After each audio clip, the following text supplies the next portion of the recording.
Good evening, everyone, and welcome to the zoo. Tonight, so far, I have two traveling exhibits with me. Charming Cthulhu. Good morning. And Dr. Functional.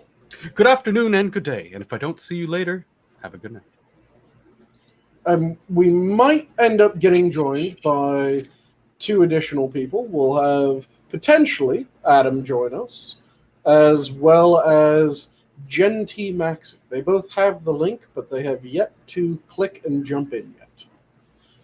So, they might be joining, and I am the keeper for the night tonight, Sanguine. I was about to say, of course, but it's not Wednesday, so Yeah. it is less certain that it will end up me. And since no one really seems to want to ask the host how they're doing, I'm going to take the reins and say, Sanguine, how was your day? Fairly good. I went out, hit a butcher shop that I have nearby, got some Nice. additional breakfast sausages because I just ran out, and they have their own recipe that they smoke as well, and a couple other things. I also went out, just bought a couple small things for groceries, and hit the liquor store so that I can have a strawberry James fucked up tonight.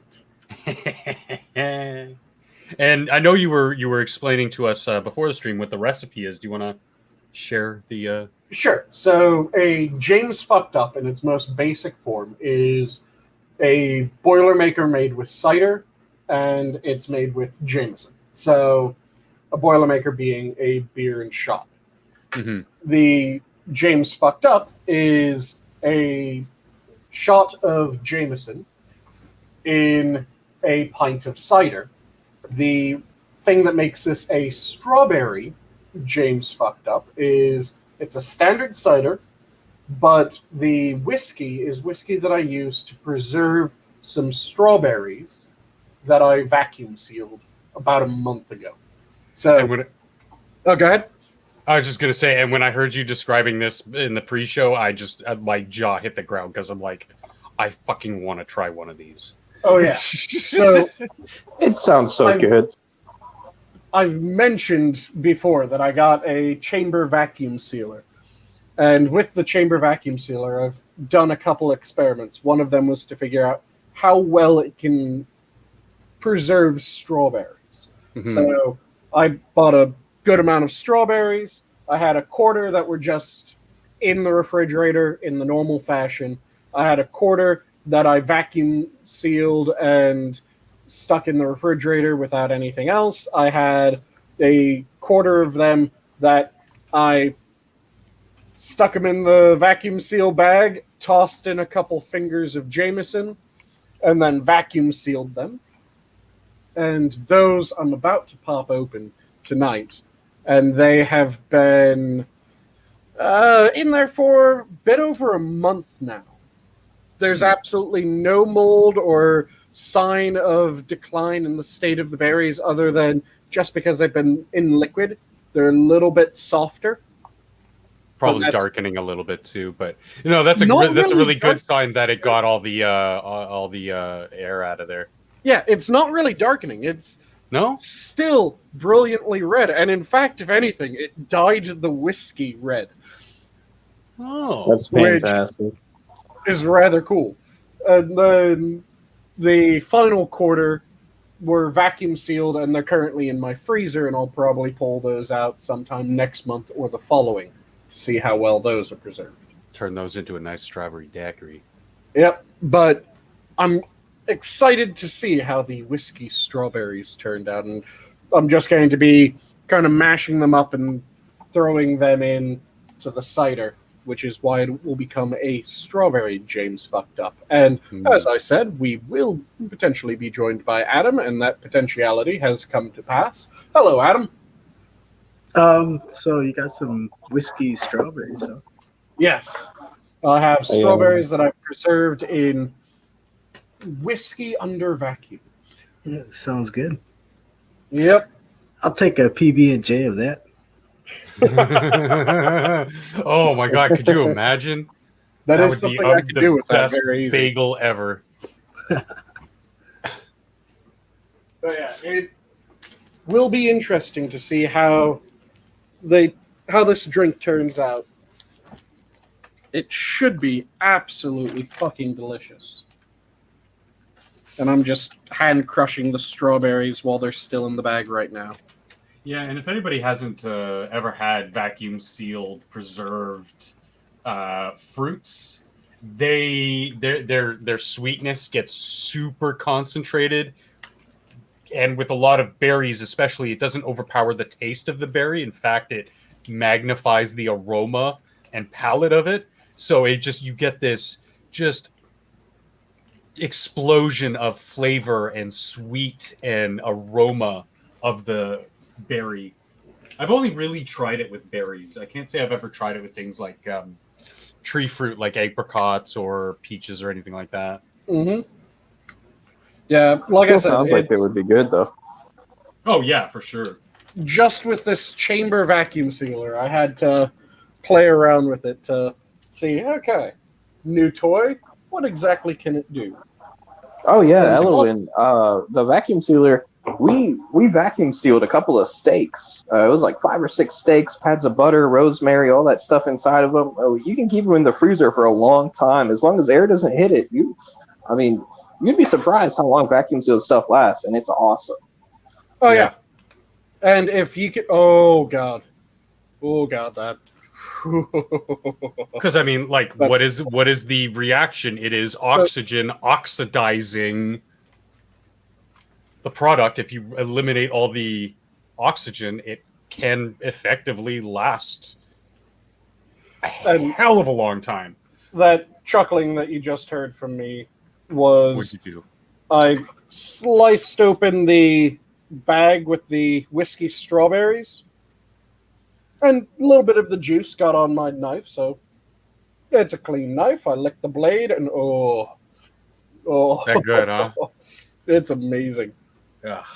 But yeah, so you have a couple different types of vacuum sealers that you can get on the normal market for home use. The most common sort is the inline vacuum sealer. Those do a fair turn. I have 2 different inline vacuum sealers that I have. One that's rather old, and I got one in case the old one starts crapping out on me. Because there were a couple issues with the old one at one point, but it seems to have sorted themselves out. And then there's chamber vacuum sealers. So inline vacuum sealers, you can vacuum seal solids. So you get some lovely steaks and you want them to be able to stick around a bit longer. Vacuum seal those sons of bitches. Or if you want to sous vide them too. It's fucking, excuse my language, it's fantastic. Oh yeah, I have a sous vide machine right behind me. So vacuum sealing meat, beautiful. You can vacuum seal it with dry seasoning on it to allow it to permeate the meat a little bit better and really flavor that son of a bitch up. And again, amazing. Inline vacuum sealers, a lot of different uses, but like I said, you want to vacuum seal solids and fairly dry solids at that. With chamber vacuum sealers, you can vacuum seal fucking anything except for gas. Because with a chamber vacuum sealer, you can vacuum seal liquids. The reason why you can vacuum seal liquids. So a inline vacuum sealer has the bag goes into this little compartment section, the very tip of the bag, and that's where it starts sucking air out. And it sucks air out of the bag, but then the bag is under standard atmospheric pressure on the outside of the system. So as air gets sucked out of the bag gets pressed down onto whatever is being vacuum sealed. If you try to do this to liquid, that means that the liquid starts being pressed out of the bag into the area where you're sucking the air out of, which is bad. You don't want that to happen, because if liquid gets into that pump mechanism, that's fucked. pretty much nothing that you can do. If a sufficient amount gets in, you've just killed your vacuum sealer. With a chamber vacuum sealer, the bag is in a chamber, and that entire chamber has the air sucked out of it. So it sucks all the air out of the chamber, also sucking the air out of the bag, which is in the chamber. And then while there's no air in the chamber, it then seals the bag. And only after the bag has sealed does it start allowing the chamber to normalize back to standard atmospheric. And because the bag is sealed at that point, when the atmosphere crushes back down on it, it doesn't squeeze liquid out because there's nowhere for the liquid to fucking go. So with that, I'm able to do my berry maceration over a long period of time. Ooh. Oh, and hell fucking yes. First sip of the strawberry James fucked up. Oh.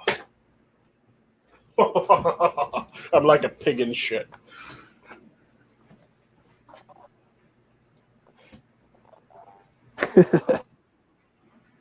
Oh, yeah, if it's a chamber vacuum sealer, it will be a fairly large machine. An inline vacuum sealer, it's relatively small. And like my chamber it looks like one of those paper cutters from school. Yeah, kind of looks like a paper cutter.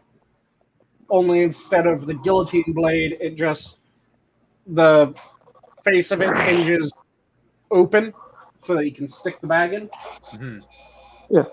My chamber vacuum sealer is about 2 feet tall by probably about 14 inches wide, and then a good 8 inches to a foot deep. So it's a pretty hefty instrument, and it has a decent amount of weight. It's not ridiculously heavy. My chamber vacuum sealer, I think, is probably in the 30 to 40 pound range. So it's less than half the weight of my current chair. Okay, so for anyone listening, these are the perks of having Sanguine in your zombie apocalypse team. He will boost your morale through delicious food. Yes. Also, medieval arms and armor. Also, he is into HEMA. I felt like you made him into a Lytrosaurus, and we're supposed to pet him every few seconds so he boosts the tribe. Nice. We can just pass Sanguine around and give him a few head pats. He does little black flips every once in a while, like, hey, thanks, man! My beard is Does a gloriously backflip. Here's your soft pancake. My beard is gloriously soft, and people have asked if they can stroke my beard. So it would not be entirely unheard of. See, Annie has a beard for the apocalypse aesthetic. Oh, I have a straight up Viking Raider beard. Hell yeah, dude. Complete with... There is Okay, there's, I was gonna say, I don't know if this is would be considered insulting, I guess, but there's I don't recall where it's a documentary about the Battle of Stamford Bridge. Ah, yep.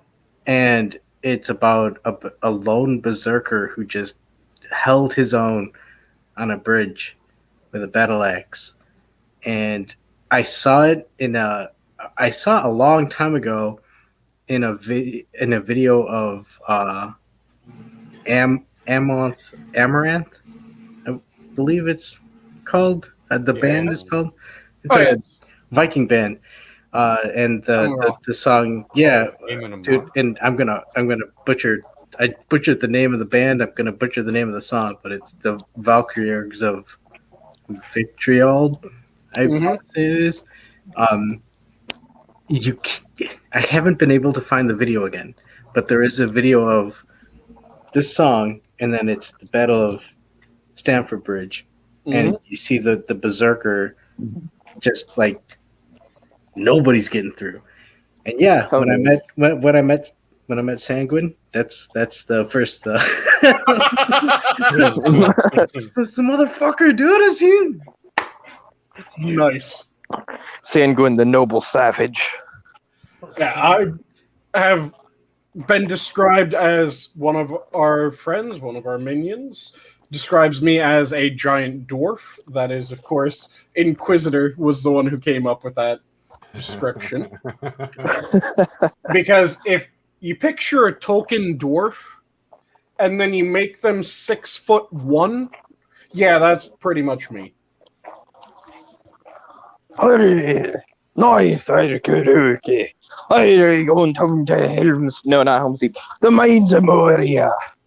That big ass beard, just ridiculously solidly built, broad shoulders, very short legs compared Very to the rest of handsome. me.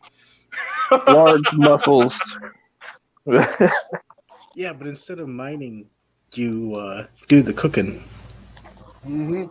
So we get the stalwart wall defender who can And also a chef at the feed us. same time. Yeah. Mm-hmm. So that's a double reason. So we'll be like, oh no, don't let him go out there by himself. We can't lose two people at once.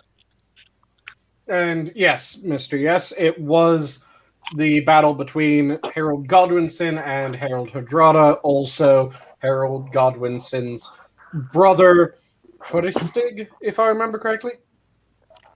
Yes, Tostig. Yes. Yeah.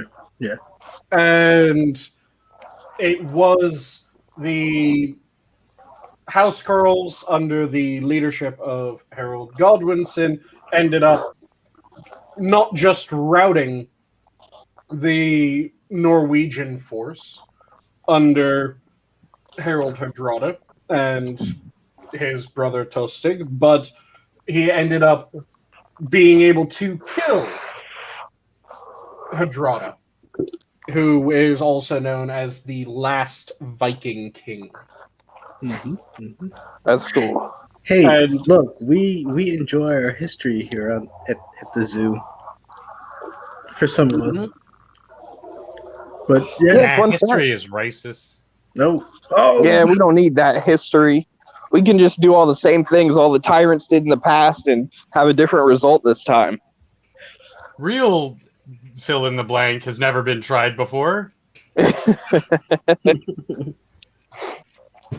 Yeah, I'm trying to remember the poem because according to lore and legend, Viking Harold- Lord. Hardrada was a rather accomplished skald as well as a rather accomplished leader. Oh, so he was a poet too. He was a warrior poet.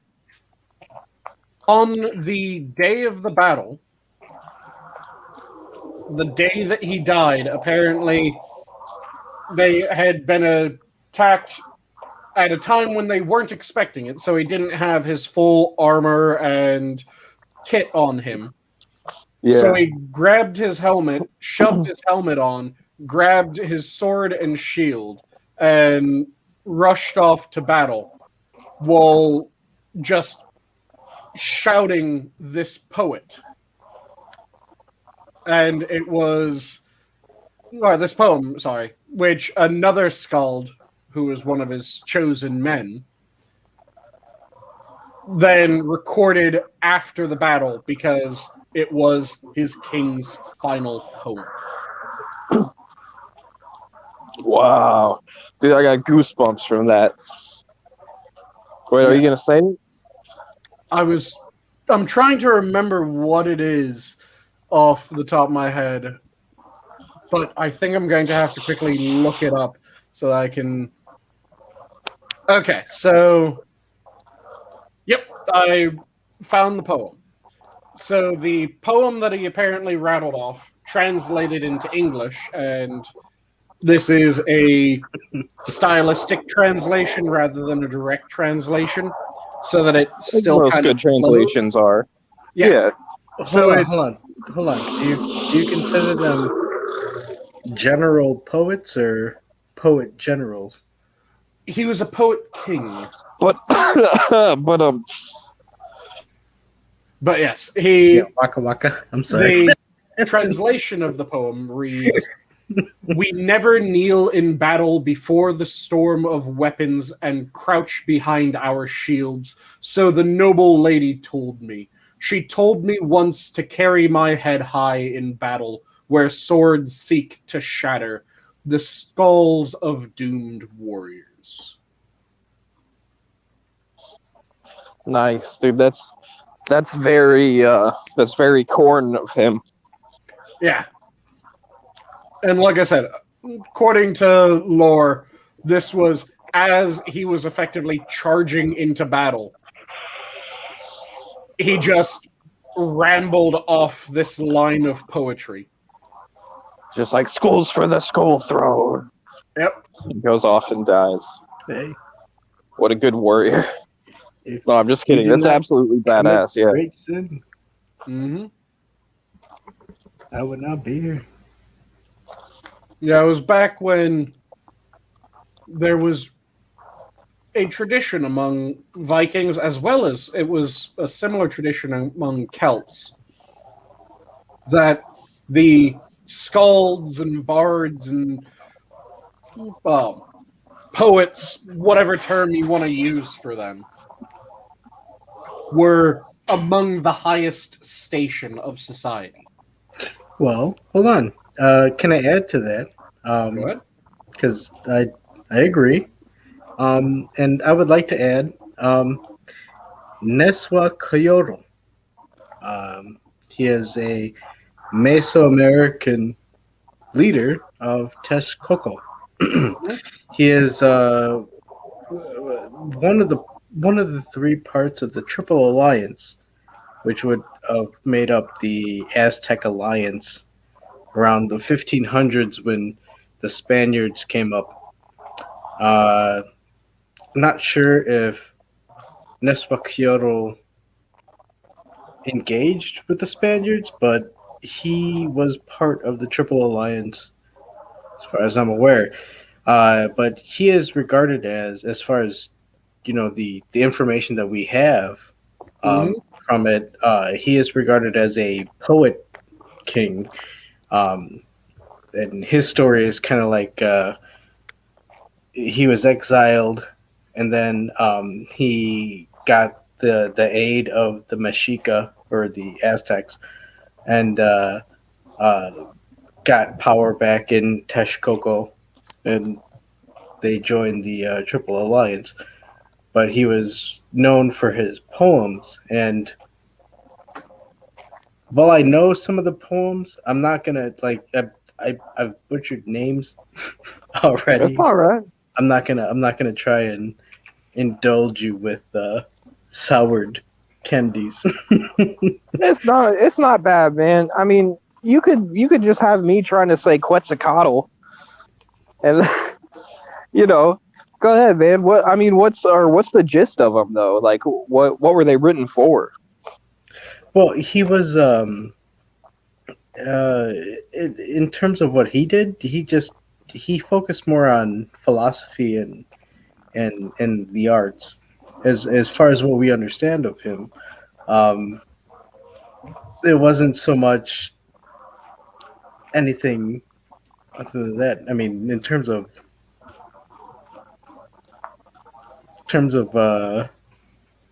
like famous quotes or anything, I don't think you'd find anything from him, so to speak. Sounds like a wrestling promo. He's like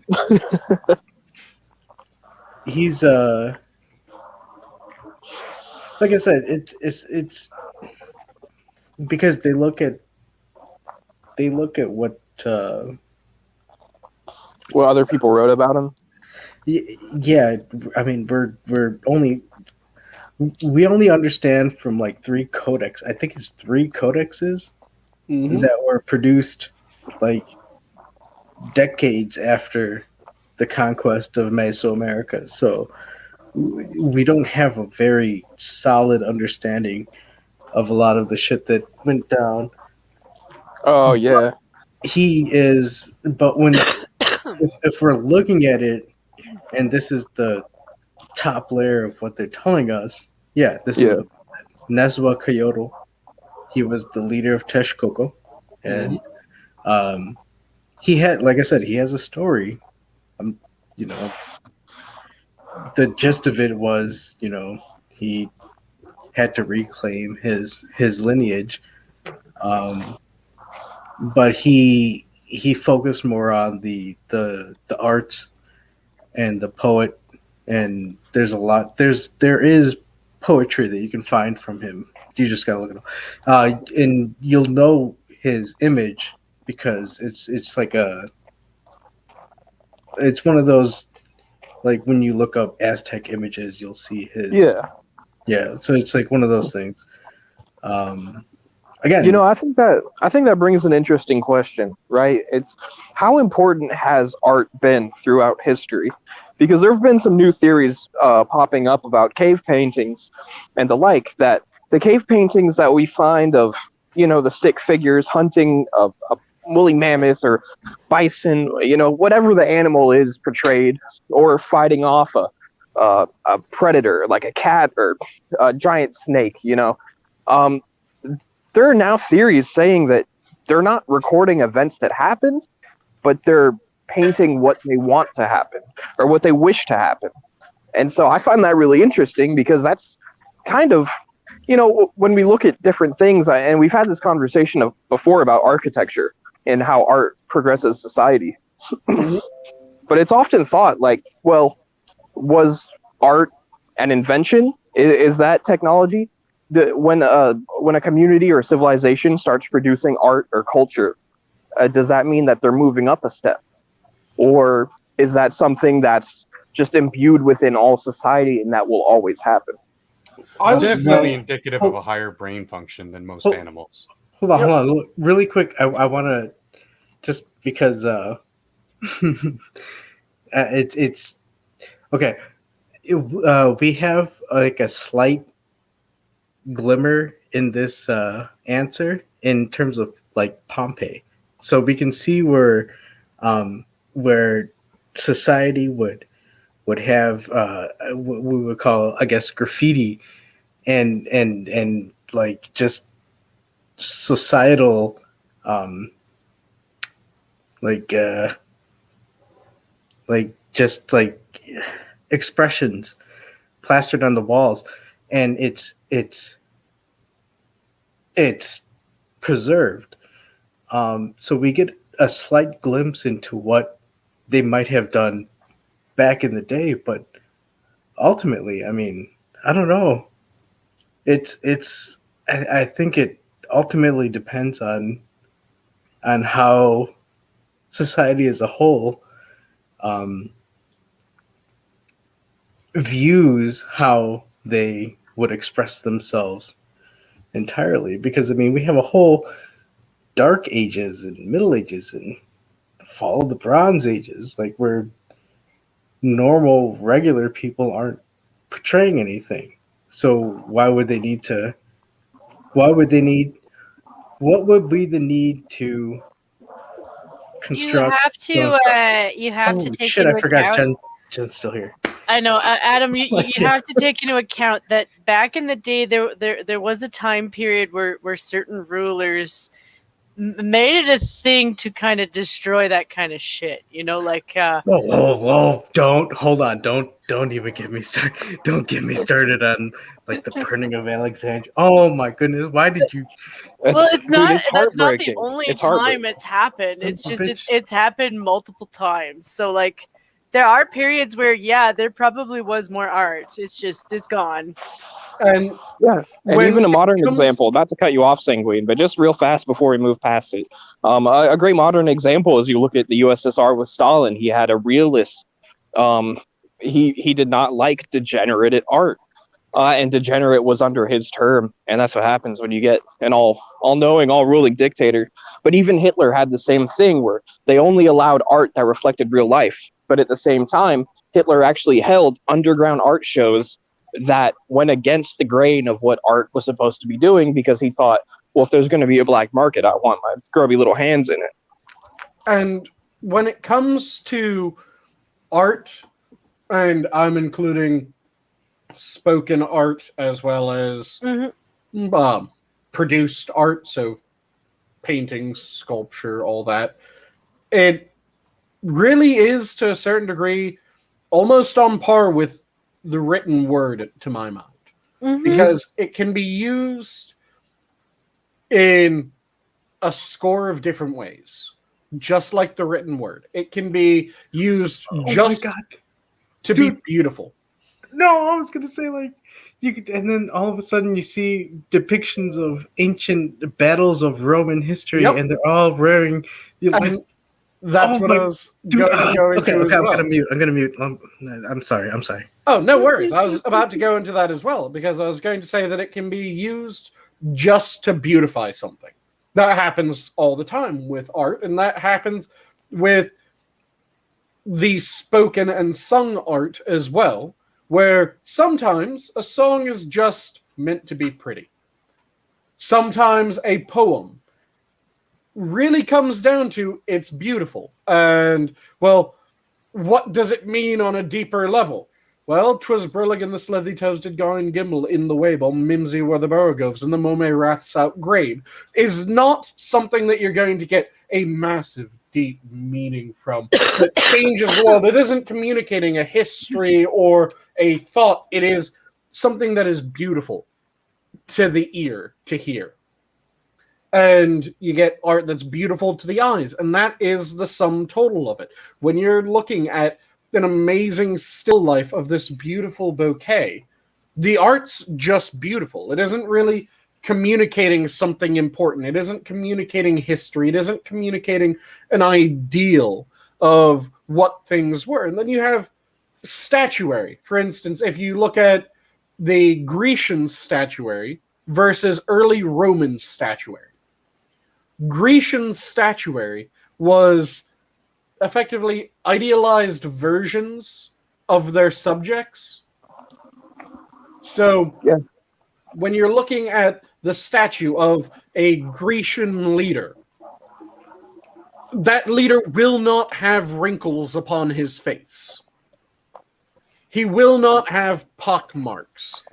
Really makes you feel bad for Michelangelo and David. Then, yeah, he will not have scars. Well, that's actually an interesting note. The small penis was for some reason, at some point, it sounds like it's an artist that had a very small dick, or a patron that had a very small dick was the one who started this. But there came about the idea that having the somewhat small penis was a mark of virtue and civility. Yeah, because the big bad Gauls had big hairy dongs, and they were mad at him, so they were just coping. So if their wives would be taken by the masculine and heroic Celtic tribesmen, or early Gothic Germanic tribesmen. So if someone was meant to be a perception of good or embodiment of good, David, for instance, he would be sculpted with a rather unimpressive member. Whereas if they had sculpted Goliath, he probably would have had a fucking baby's arm hanging between his leg. A bonobo hanging from his pants. Yeah, so it varies from culture to culture. And like I said, the Grecian art was idealized. So you wouldn't have blemishes. You wouldn't have deformities. And then if you look at early Roman art, early Roman sculpture, the sculptures of their famous leaders would have, if the leader was balding, his statue would show him being balding. If the leader had a severely broken nose, his statue would have a severely broken nose because the Romans wanted the more realistic depiction of the subject, at least the early ones. Yeah, and a lot of justice in the Roman way. A lot of Roman Superman. Roman noses are very how can I put this prolific, aquiline. And what a lot of these more rich people did is what they would do is they would remove the richer let's say violent people, warriors, the aristocracy that actually commanded troops and or hunted very actively. They would remove the bridge of their nose to get rid of that sort of block from the one eye. So it would actually increase your field of view. And this would be replicated in the paintings and statuary that were now becoming more, this is who they were, less idealized, less stylized. Mm-hmm. And even within the same culture, you can see an entirely different use of art. So, for instance, in the Celtic bardic tradition, just to give a more general name of it, you have a lot of poems and songs that were used in order to perform.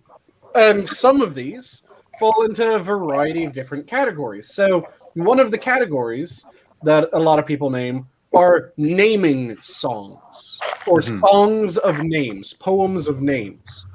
And those are poems and songs that explain why a person has, or an area has, a specific name.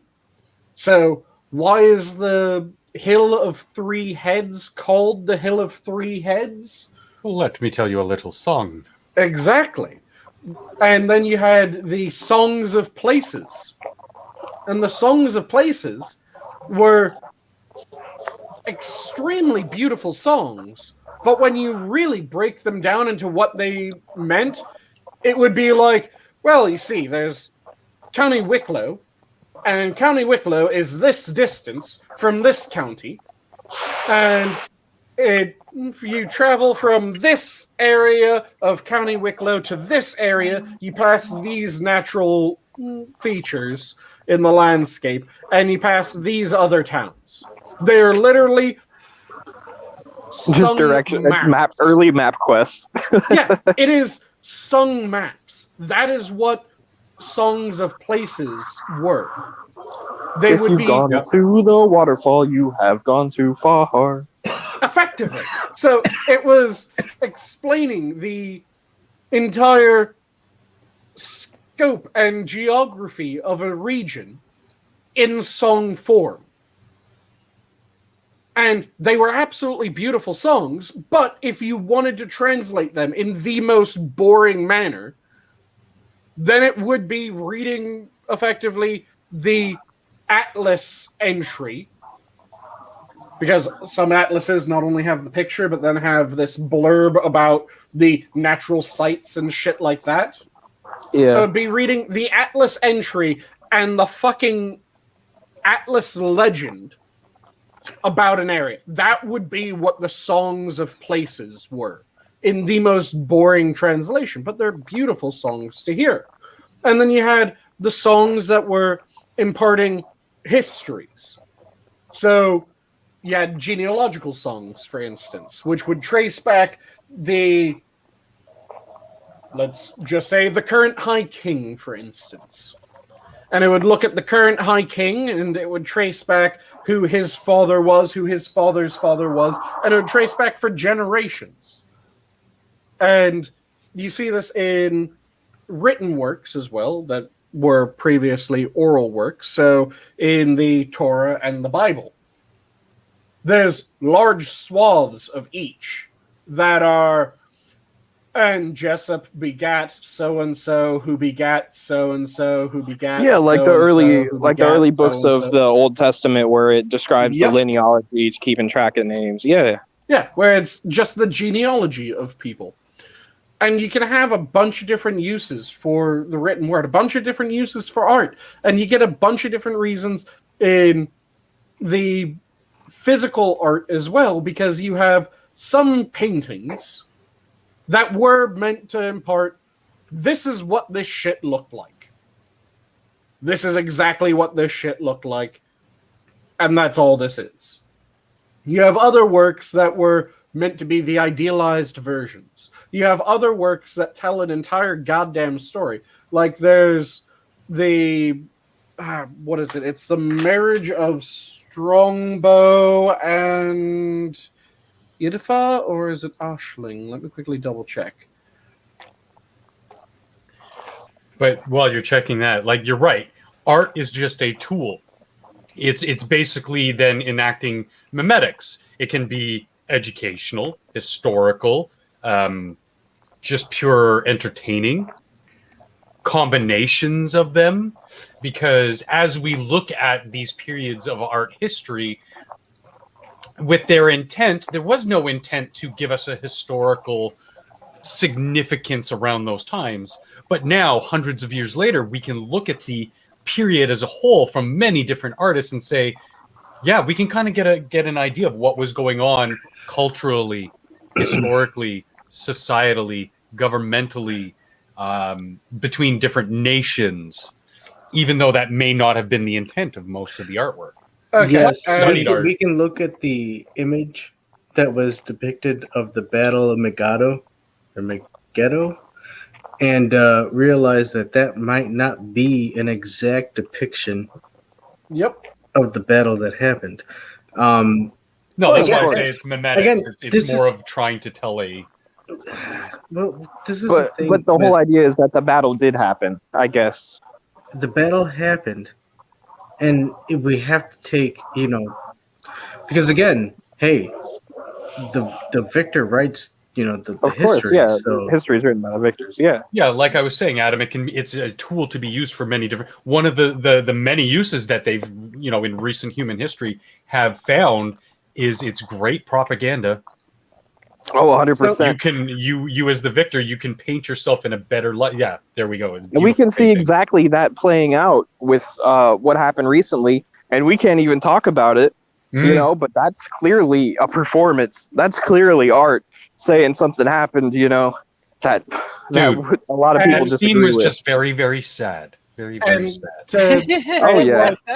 The name of the painting was The Marriage of Strongbow and Aoife, which is the one that I thought it was. I just needed to double check because every now and then I confuse Aoife and Ashling. But this is a painting that was not a contemporary painting. It was painted much later, but it is meant to tell a story, and it's meant to tell a historical tale. So, anyone care to guess what the general idea of this is by looking at the painting? The marriage of the two kingdoms? There was a battle fought over. Can I give a keystone type of thing? Absolutely. I want you people to understand that what we're talking about is there's you got the whole image, and then there's a whole bunch of little images inside it. Mm-hmm. Yep. That you're supposed to be able to look at it and pick them all out and fucking understand it. This is the weirdo thing about Yeah, it looks like it starts in the top left-hand corner, and you can follow the trail of the people. It looks like maybe there was a war, and there's starving people at the bottom, or maybe they were slain. There's a lady who's praising Jesus or whatever godly figure. She looks very happy. But then on the right-hand side, you can see the workers and the laborers who've probably been dealing or helping out, stewarding for the knights up there. It's crazy. You can. So, the story of Strongbow and Aoife is what this painting is about, the marriage of them. And Strongbow was the Norman knight / effectively, he became a lord, but he was a hedge knight because he was unlanded when this all took place. And it was the conquest of Ireland. Mm-hmm. In the most basic terms. So there was a king that desired to become High King of Ireland, and The rest of the kings of Ireland, because Ireland was broken up into a bunch of lesser kings, and then the High King would rule over all of Ireland. So this king was effectively rejected from being the High King of Ireland, and he had a bunch of enemies that wanted him dead, and he did not want to die, so he sought stronger allies.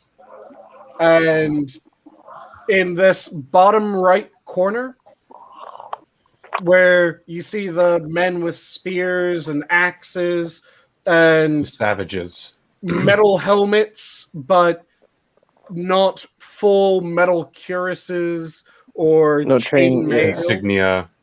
Yeah. Those were Irish warriors at the time, effectively. Oh, I And- see, because they're wearing the same colors as the queen over there.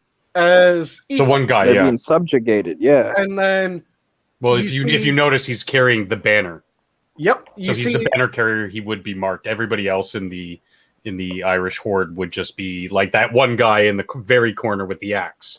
Yep. He's got Yeah. plain sandals, maybe a loincloth, but they do have the metal helmets to show that they are still warriors, even though they probably didn't actually wear them because that kind of metallurgy I know was expensive. They had metal helmets. The warriors probably would have had metal helmets. Some of them would have had leather. Some of them would have had iron. Some of them would have had various alloys. But they did have. Yeah, they were well into the Iron Age. I mean, they had. They would have had iron or bronze helmets, but I mean, if you want to argue the Efficacy? They were better than nothing. damn it, yeah, yeah. Oh yeah, for The sure, for efficacy. sure, for sure. Well, yeah, of course. But see, do you see that you're pretty much taking like a snapshot of an image of a group of people that are advancing, that are of one, and then you have on the foreground the others that aren't. You have the nobly slain in the left front. Yeah, exactly. There's one person who's happy about it. The rest, Well, the commoners are down actually- on their knees. The one person who Or maybe appears she's happy wailing in is pain. most likely keening. Yeah. Which is a traditional Irish way of mourning the dead. Yes. And it's funny Oh, that she's not happy at all. the one in the middle seems to actually be one of the English dead. He's got that red robe right in the dead center in the bottom with the woman over him. He's very, very well defined by the brushstrokes and everything. If you notice, the other dead really aren't and tend to be clad in the yellow, akin to the Irish. Well, You can see where the influence is in culture differences. that may well be one of the other Irish. It's just a supposition. I think. Yeah, it may be. I'm just The Normans, though, because at this point, Normans. these were Norman knights. They were still identifying themselves as Normans. They had yet to fully become the English. Yeah. But Strongbow was a Norman knight. And you see Strongbow with his small group of men, because all told, Strongbow was extremely outnumbered in his adventure in Ireland. Let's phrase it that way. Mhm. And his price for joining under the king that wished to be High King and ended up kind of selling Ireland to the English was he required land and the right to marry the king's daughter, which is Aoife. Mhm. And you can see that they're in chain and brightly polished helms, looking immaculately dressed in their crimson. They have very proud horses. faces. Yep. Horses, very rich. Even the musicians directly behind him who are elevated. And if you'll notice, the very singular focal point is the queen, is the princess, Yifa. Yep. Everything in the tone of the colors, in the motion of the painting, everything draws your attention on her. And also, Very good insight, Mr. Painter. I appreciate that you pointed that out. Also, if you No, notice, that's a very intelligent thing to point out, because when you look at it, what was the whole reason that any of the battles were fought, that any of the songs are even being sung? and also if you notice, the light is brightest on the Irish. Oh my goodness, Mr. Painter, how did you not point that out? That is in your name now. No. Sorry. It does help to amplify Yifa, because her handmaidens, that's a white line drawing you straight to her. The juxtaposition of the darker nights, the darker background around her, juxtaposed with the very bright dead in the bottom left corner, again, flips your eye right back to her. Yep. You're like, there's this big bright spot, but it's bringing me back to this singular bright spot. Again, she's also very well defined for being in the midground. A very important character. It's you don't have to be literate. You don't have to be an educated man of this time to get the information, the propaganda, good, better for worse, that they are depicting here. Whoa. Hold on. It's not so much like a propagandist tool. I mean, it could be No, of used. course not. Well, But I'm not saying Hold on. it's positive or negative, Adam. It's propaganda is just another tool. No. It just because I had this idea that I wanted to talk about in the back of my mind. It was stewing on the back burner. I was waiting for the nice time to dole it out, and I think this is a nice time to dole it out. But it reminds me of an art tool. I can't remember the name that it is, but it's when there's so say we're looking at the image right now, say that there's a figure that is looking right at you. Okay. Another example would be I believe it's called the Steps of Athens. Mm-hmm. Where there's like it's an old painting, but the concept is you paint a figure that looks right at the camera. You're painting it, but you paint a figure that looks right at the viewer, and the idea is that it pulls you in. Another example would be, I guess, an easier one that some of you might know is the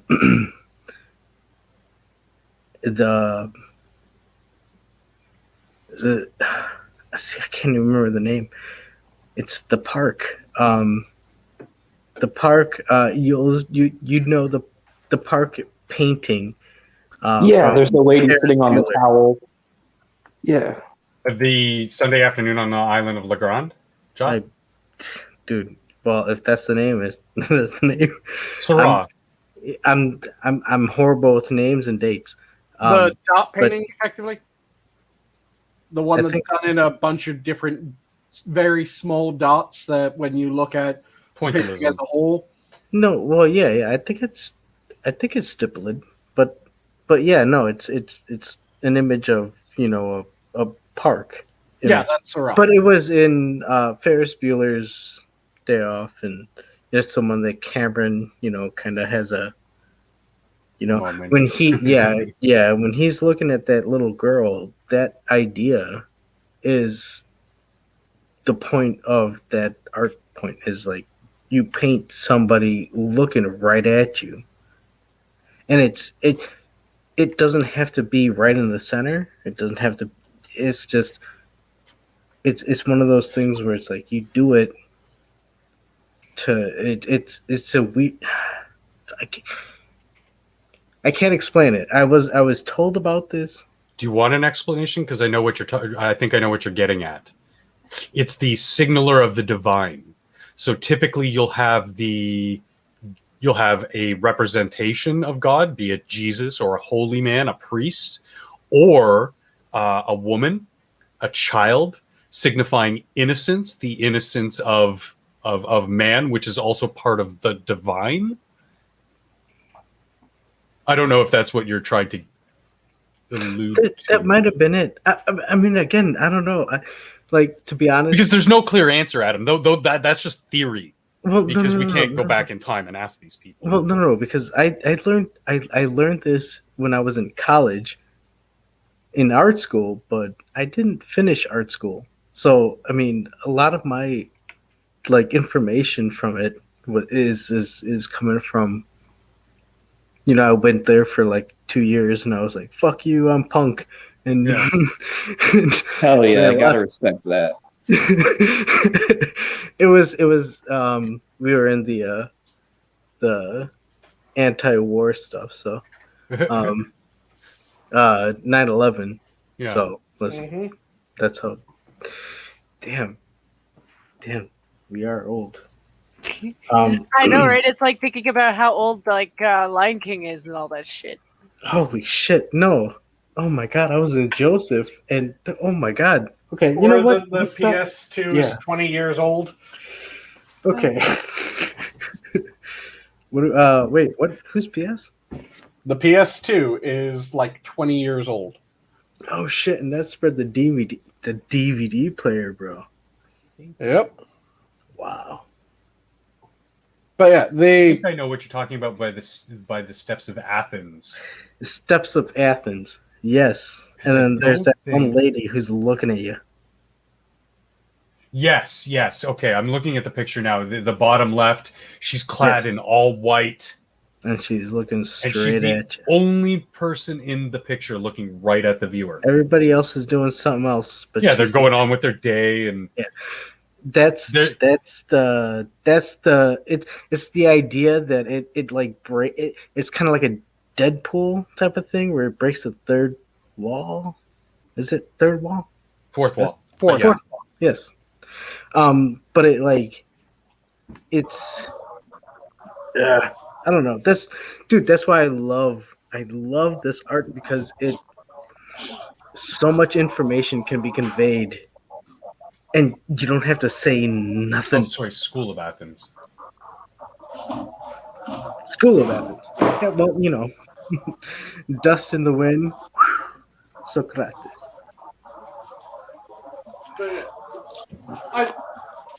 You're windy, sir. I had a rant ages ago on one of Inquisitor's nights about my take on what is and is not art, and I still stand by my opinion. Art is not just any couple lines on a piece of canvas. Art is something that, like this painting, like the painting of the marriage of Strongbow and Aoife, you look at, and you don't need to know shit about this painting to go, that's beautiful. And even to expand on that, you don't need to know what's going on here to say, I kind of know, or sorry, I don't need to know what their intent was in painting it. I kind of get an idea of what's going on here. It's beautiful. I know I'm getting a story. Yeah, you could tell a story that, now you wouldn't know the names of the people involved or necessarily who the people involved were, but just looking at the painting, you kind of get the image that they were not fond of the chaps in steel and red. Yeah. There's kind of like this silent oppression, both physically and optically. Yep. And you get that there was damage done because there's the smoking tower and city in the background. Yeah, they're even in front of a ruined building and people are scrambling to build. Yep. So you get the idea that the general idea of what's going on in that painting just by looking at it. And like I said, when you look at real art, things that are actually worth being called art, you have that kind of immediate shit. Wow. you don't need to hear the story behind a painting or the story behind an artist or behind the statuary or song or what have you in order to realize that it is beautiful. You just have to see it. Whereas a lot of things that are reported to be art currently that I don't think are fit to purpose, it's there's a toilet in this gallery. Well, why is there a toilet in the gallery? Well, you see the artist was expressing this idea, and this is the reason why he put a toilet here, and this is why it's important and beautiful. It's lazy. You have to explain why something is beautiful. It is. Listen, Sanguine. Whenever I took a picture or painted a picture of a toilet in The Sims, I always made the most money selling that shit. I'm just saying. Oh man, it's lazy, and the point that the whole psychology behind it is that these are self-important, lazy pieces of shit who aren't fair to carry our cod pieces. They want to be the center of attention. They want to be the artwork. That supposed artwork that they're presenting to you is just the conversation starter. How outlandish, how offensive or whatever can I be to start that conversation so that the energy, the direction, the focus is on me. That's not art.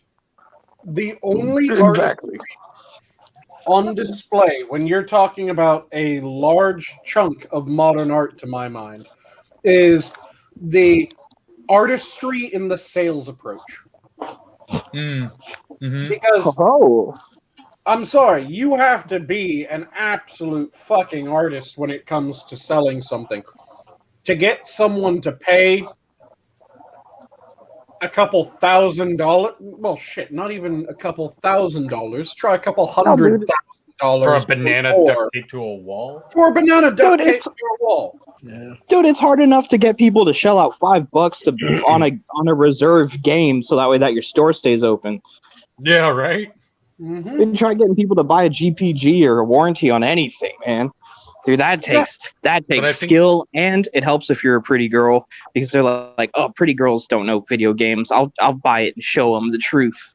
But I think to your point, Sanguine, sorry to interrupt, that the art then becomes the sales pitch, and the sale of the art. I can't even say that without wanting to vomit. Yep. I think that's very true artwork. Very apt.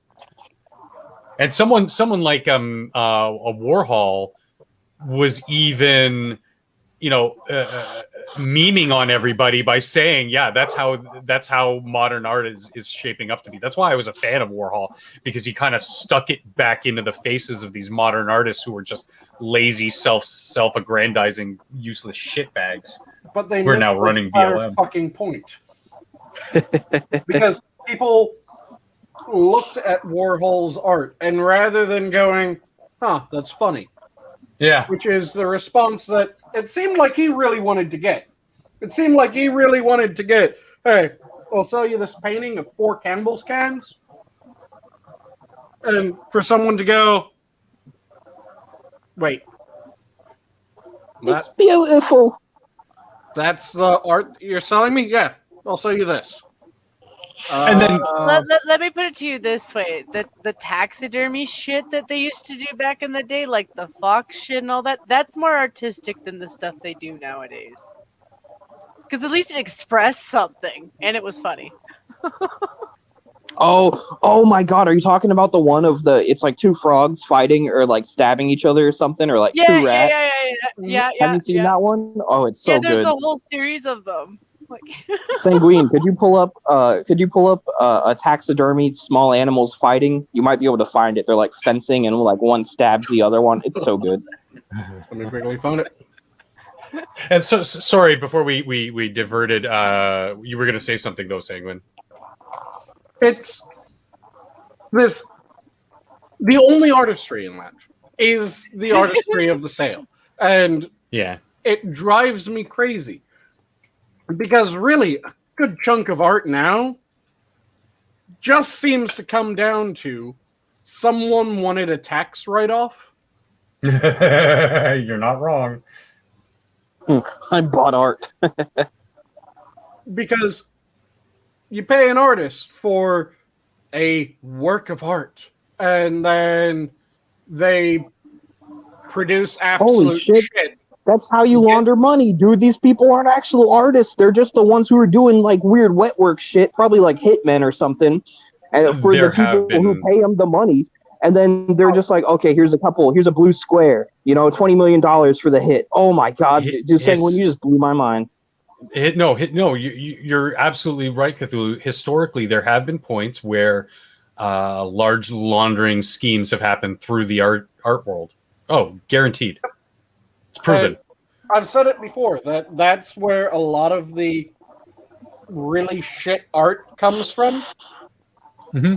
Because if someone came to you and went, hey, here's a roller, here's a bucket of paint, here's a canvas, paint a red square, sell it to me, I'll give you, what, $4,000 for that? That seems decent for a red square on a canvas, right? Sure, $4,000.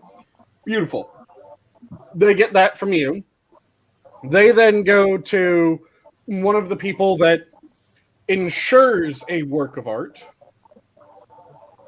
They get them to sign off that rather than being $4,000 of art, which it isn't even that, they get it signed off on being $400,000. 13 million. Oh yeah. And then after they get this is worth $400,000. They then turn around and go, okay, I've now donated this work of art that is worth $400,000 to this museum. And because I donated that, I donated $400,000 to a museum. So I now get a tax cut for that. Whoa, Maniac Man, do you have the link? No thanks. I've actually recently gone down the down the rabbit hole. Down the rabbit hole on Twitch of watching some musicians and painters and such who are actually doing good work. Yep. They're very relaxing and beautiful things to watch unfold. Oh, that. Oh, yes. Yes. Is there a little blurb about when this was created? I didn't pull up that. Let me look at the frog. He's like, oh.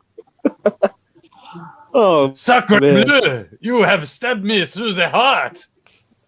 I said that to Sam, the other day, because he was complaining about doing porn up in Canada because, well, no, he wasn't, but we were. Because we have to include French in it. And I was like, could you imagine with Sam in Canada? Well, not necessarily porn with Sam in Canada, but how we do porn up in Canada because we have to include French and everything. Hold on, I really hate this. I really hate to do it, but I have to do it. You say porn in French Canada, and I'm seeing an image of a frog fencing. Yeah. Another frog. Yeah. I don't have this is just as offensive up in Canada, Well, no. Well, hold on. I'm brown, so I'm allowed one a day. Okay, so this is my one a day. I'm using it for a Frenching frog fencing another in his fanny. There you go. That's a nice one. Let's cue that up there on the printing press. Do we got a printing press? We don't got. Oh shit! God damn it! Oh man, So- on my turn. Jamie, go ahead and start up the printing press. So one of the French one of the taxidermied frog things, because there's many of them, for some reason, was found inside a French mansion that had been sealed for over 100 years. Which is just okay. It's beautiful. Yeah. But yeah, the whole thing about art is there's art that is actually worthwhile. There's art that is actually worthy of the name art. And there are people that produce it that are worthy of the name artist. But there's a damn sight of difference between a house painter and an artist. Yeah. And for some reason, we're trying to constantly blur the lines. Yeah, that's don't look at me. I was unmuting my mic.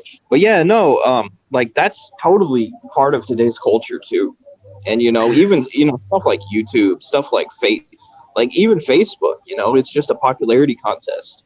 And so then you get stuff, it's like, oh, what's shocking, right? Like, what was that? There was that mug filled with blood, or it like fake blood and a tampon coming out of it. And they're like, I think that's from Canada too, actually. But they're like, oh, it's relocked.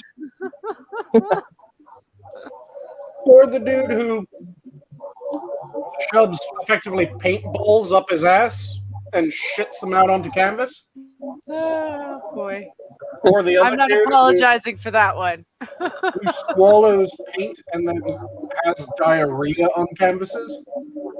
Yeah, no, you can own that one. I don't care who he's from. There's just absolute what the fuck being sold as art. And it shouldn't be, because art should remain meaning those works, those moments where you see them, you hear them, you experience them depending on what type of art it is, and you leave going, wow. That's what art should be. Art should be those things that actually hit you. I disagree. I think there's lots of art that I would still consider art that doesn't instill me with any kind of sense of wonder or wow, but I still would consider art. Such as? God, some of the modern imagery, day film, photography. You're correct. It's and we just discussed it earlier. It was imagery of events that happened that might have multiple layers in terms of the information that it's portraying. Yeah. Even going back to the well, like you can. What are the French caves that have? Yeah. The old. The Zonian caves, or the ones they're not sure if they were ours or if they were the Neanderthals or a mixture of the both. Because it might be a mixture. I would take that as an art. And I, even though I hate to say the red square on a canvas or whatever, I've been there. There was a quote unquote field trip that I had to go on for one of my classes for art theory or color theory, and we had to go to art showing in Chicago, and it was a lot of nonsense like that, and I'll still consider that art, but just the value of it and the importance of it, I would say it's nothing, but it's still art. But also art can mean different things at different points in time, right? Yes. Like, let's say the red square doesn't mean anything in this current time because we don't have anything going on. But let's say maybe in the future, there's some horrible event, right, that wipes out tons of people, and someone paints a black square on a canvas. And when people look at that, they go, "Oh wow, It's the Borg." Nope, it's the Borg. It's the Borg who's been doing it." It still fails one of the key criteria, to my mind, which is you shouldn't have to have it explained to you why something is art. Yeah. No. If something has to be explained to you why it is art, it isn't. Now, if It's you kind of like- you look at something and you do it is art by many metrics, but then you ask the artist, "Hey, like, how did you come up with this?" Blah blah blah. You know, you want to ask questions. That is something completely separate. I'm just putting that out there. Oh no! Hold on. I'll say, whoever painted the red square and they have a childhood memory attached to it, and it's their, personally, I wouldn't give a shit because I don't care about individual people's. That's your problem, dude. I'm going my thing. Yeah, but like to Sanguine's point, like but putting a banana on a wall, it's like you need an explanation for that. There is no justification why that is art. Exactly, and that's why the guy walked up and took it off the wall and ate the fucking banana, because he was giving the whole notion that was art a big fuck you. Yeah, the middle finger. Wasn't the guy who tore it off the wall also an artist?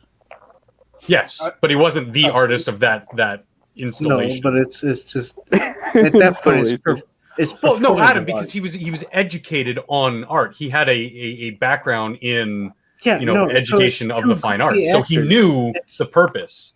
He was probably the same mind of Sanguine and said, "This guy is just a con artist. His art is in the scam, in the cell." I wouldn't be surprised if they're Canadians, to be honest. He also probably said sorry about that, eh? It was a good banana, though. Yeah. How about any pancakes for breakfast? If you have to explain why something is beautiful, it isn't. If you have to explain why something is art, it isn't. If you have to explain why something's sexy, it isn't. You know what? I honestly, I feel I've been. Are you sure, Sanguine? You're sounding very fat phobic right now. Fat phobic? Because of bananas? It isn't sexy. I mean, to most people in the current day and age, sure, but there are plenty of chubby chasers out there that are like, yeah, that's sexy. And to them, it is sexy. Okay. To everyone else, it isn't. Well, there is no being explained into something. But that's what I was alluding to, Sanguine. If you have to explain to me why you find that woman sexy that I do not, then that's the only justification I need that I don't find that sexy. Yep. Whereas you, it's like, dude, that's your life. Sure, you find it sexy, cool. Yep. But then to play devil's advocate, then there's no room in saying that square on a piece of paper, the banana on the wall, isn't art. If it's all subjective. But then again, that's going down like a really I was going to say that's going down a really established. There are several metrics in which to classify something within the scope of art. Like, does it serve a historical purpose, an educational purpose, a communicative purpose, and a purely aesthetic purpose, or any combination of these objective factors? We can then look at something and be like, is there consensus that this is art? What Sanguine's talking about is the artist behind it. Are they creating art, or are they turning themselves into the art? That's true. That's true. I'm just playing devil's advocate here. Yeah, no. I understand. And then when you turn it back on them and you say, "How the hell is this art?" Boom, you've already won, because it's like now the focus has to be on the artist, not the art, to justify why he did what he did. And I think a lot of people can get behind that sort of definition of, well, then that makes it not art. And also, art to me, now someone might disagree, and I would really want a justification if they disagree. Art I disagree, but go ahead. has to contain an element of mastery. Well, I disagree. I think that there has to be some level of skill. There has to be passion. There has to be emotion. There has to be a part of yourself that you put into it. I'm sorry, a 3-year-old can be very passionate about what Finger they're painting. drawing, Yay. and it doesn't make it anything other than a scribble. Sure, you Yes. can you There can you go. give that elephant who knows how to paint a paintbrush and some paints, and it could very well be art because it's the artist using the elephant and the mediums to convey some sort of message or.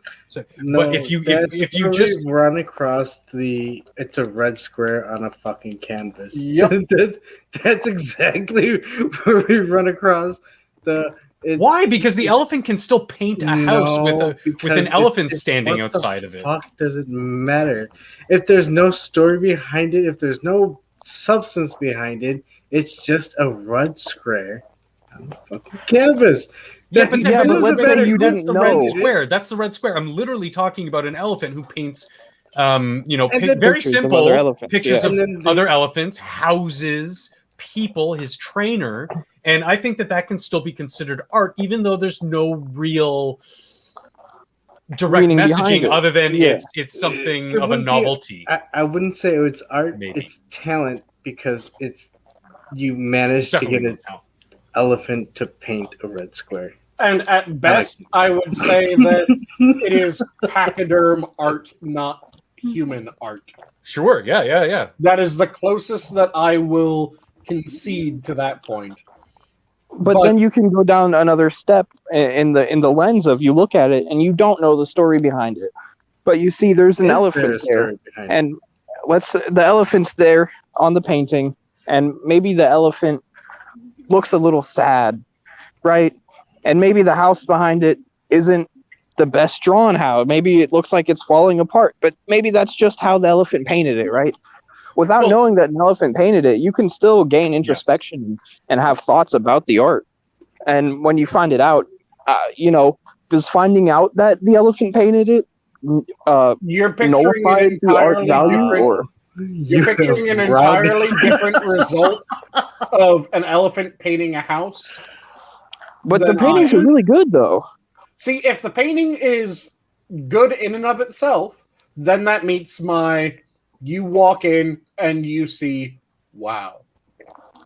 Well, I'd be impressed that there's an elephant painting a house. But if we're talking, it is the best damn painting that an elephant has ever made, but it is still on par with your 6-year-old Yes. getting at a box of crayons.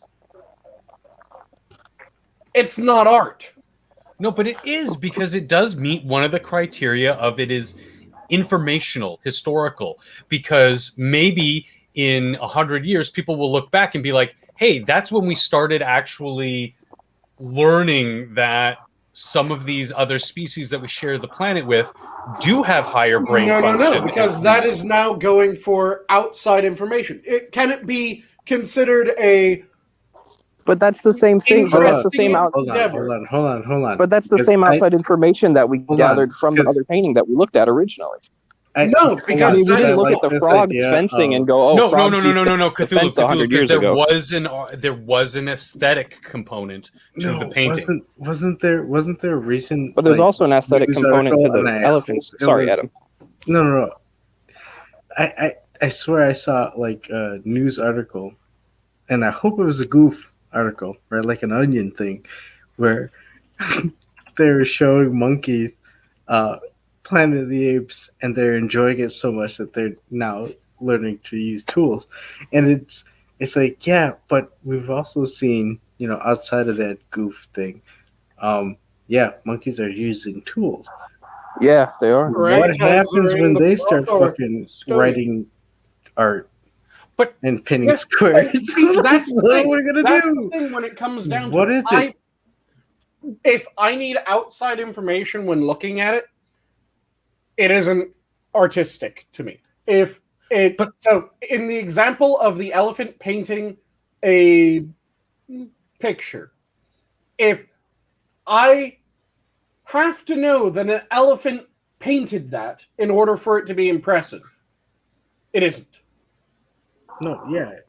But so just a regular painting Well, of no, you're average changing.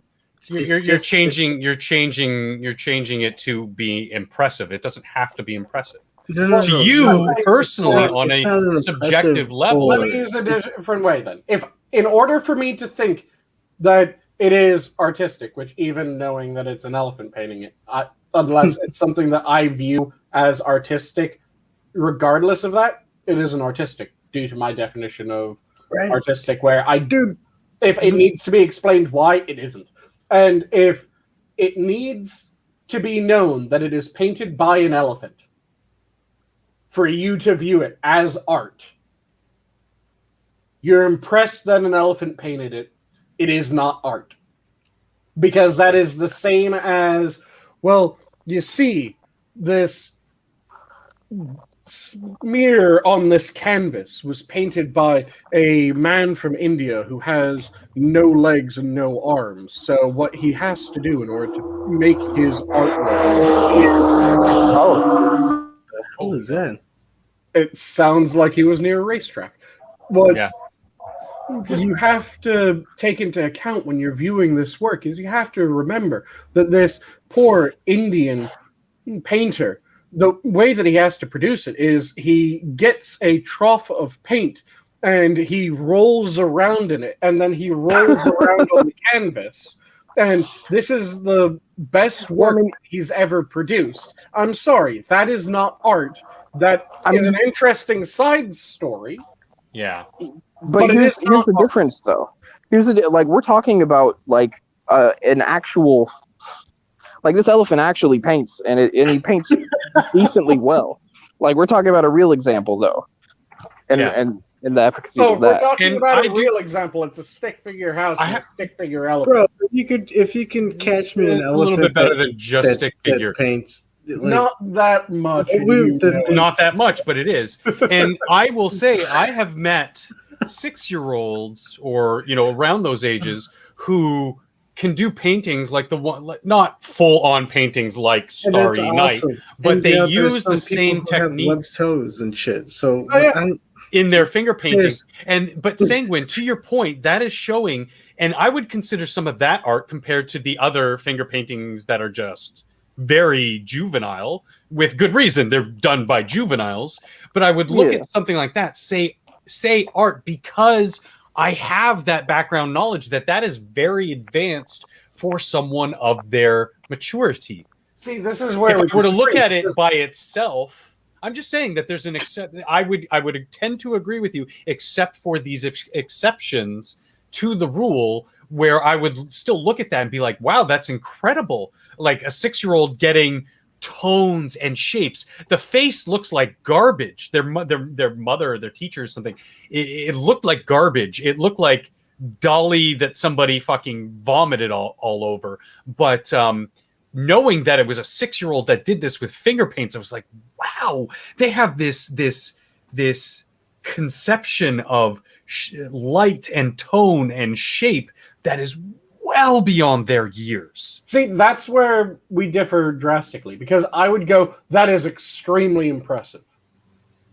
Keep going. You will most likely produce art. Yeah, I think that word impressive is key in that sort of. Well, no, hold on. I would say if I had, my daughter or son, and they started showing, interest in drawing, absolutely encourage the shit out of them. Yes, especially in these, just exactly what you said. Like in these areas, this is what you would want them to focus on, and if they're really shit at it, then I would encourage them to go for one of the other arts to give it a go. Yes. Well, yeah, I mean, it depends on the age. I mean, when you have, such young children, this is why I say that they're the only protected class, is because you don't want to turn around and say, no, that's shit. Maybe want to sit down with them and be like, oh, what if we, here, try putting your finger along this way and like adding a line to sort of delineate a jaw or something, just so that they're not discouraged. But if at the same time, you're setting yourself up for their failure, in that if they do fail at being a painter or very artistically inclined, it's not the end of the world. They will have strengths elsewhere.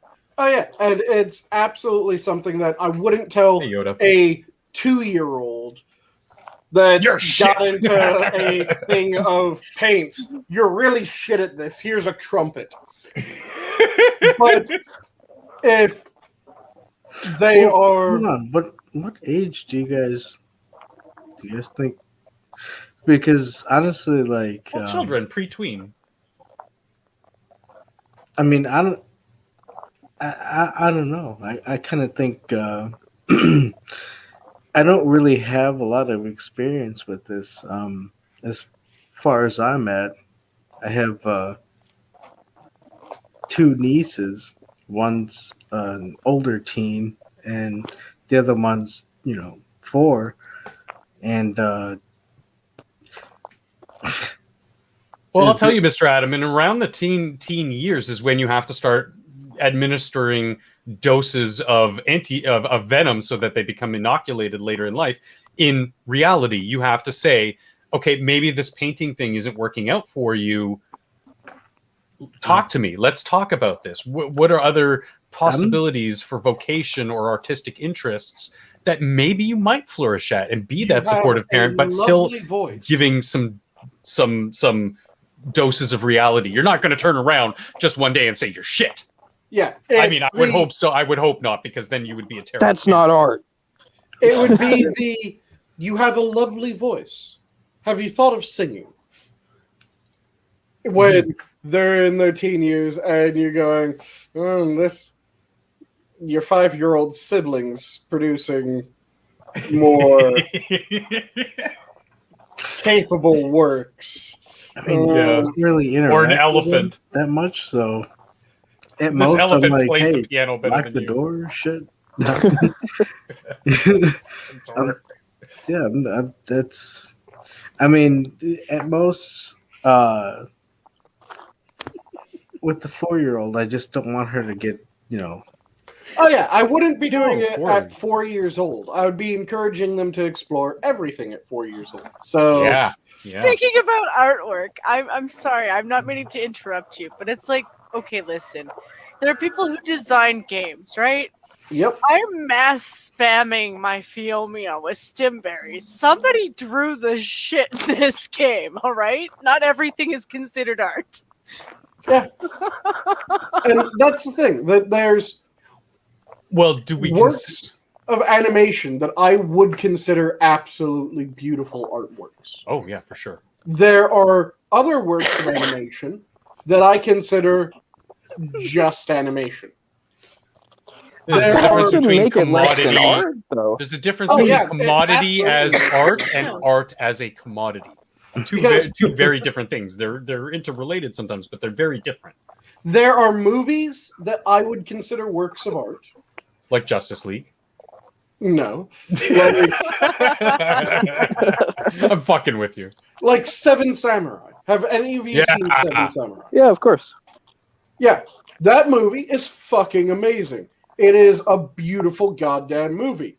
It is a piece of art. I would consider that a piece of art. Now, there are other movies. Fritz the cat. There are other movies that are just movies to me. And a good example of a movie that's just a movie, the fucking, what is it? Disposables? What the fuck is it called? Expendables, yes. The Expendables. See, I don't even remember the fucking name. It's a fun as shit movie to watch. But it is not art. Just a movie. It is not at all art. It's a commodity. A fun experience. There's paintings that I would consider... I mean, some people would argue that an experience is art. I would disagree. It can be. It's not... It can be, but does not mutually necessarily have to be. And within the expendable Sanguine, I will give it to a cinematographer that they are doing art, but it is still art as a grander commodity. And there are songs that I consider absolutely to be art. My Heart Will Go On by Celine Dion. God damn it. You're just trying to be the most Canadian. Hold on. Don't say it 2 more times and we won't Beetlejuice it into existence. Right? Don't fucking say it. I swear. There's other songs that are just fun to listen to.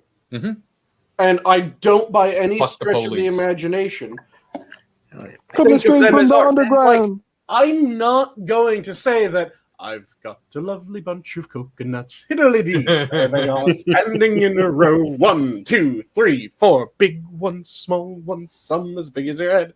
Give them a twist, a flick of the wrist. That's what the showman said. Yeah, I'm not going to say that that's a piece of art. That's a fun song.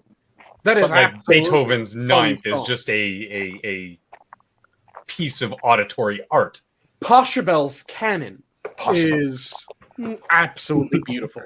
Beethoven's just there's works of music that are proper art. There's paintings that are proper art, and then there's paintings that are just interesting. And I would use them to like decorate my home, but I wouldn't go, look at my art. I would go, that's a really interesting painting, isn't it? Like the one I have for my avatar. I would totally put that up in my house. I'd say that there is an artistic component because it does draw directly from one of my favorite works. Yep. And yeah, it's fun. But to me it's more about it's fun. It's a meme on one of my favorite works of art. Now, if I could get the original Starry Night to put in my home as a piece of art, I would worship that thing to an extent in that, oh my God, I own a piece of like classical important art. It's just like how there's desks that are just desks. They're nothing else. And then there's these unbelievably, gorgeously worked. You can see that it took an insane amount of mastery in order to make the desk, and it becomes a piece of art. Mr. Yes says Holy Diver is art. Come on, it's almost like your desk is made from space mahogany there, Sanguine. Yeah, for example, along in the midnight sea. Oh, what's becoming of me? No! Yes! You can see this in pretty much everything. There's a certain degree of expertise. There's a certain degree of mastery that turns something that it could just be the bog standard version of it. It could just be, oh, yeah, that's a nice little bit of woodworking versus that's beautiful. And And it's interesting with our modern sort of society becoming hyper specialized and with new mediums like film. Relatively speaking, film is very new, and the accessibility to film is even newer than that, in that there are all these specialized components. Each one can be an artist unto themselves in their very specialized craft. And when you get something to put it all together in just the perfect mwah, you get a masterpiece like Seven Samurai, where every component, acting, directing, writing, storytelling, cinematography, every component was high art. And then you can get something like Star Wars, which is a fun, campy space adventure with elements of art where there were really good camera shots. The model making was well beyond its years. It even holds up. The makeup artists.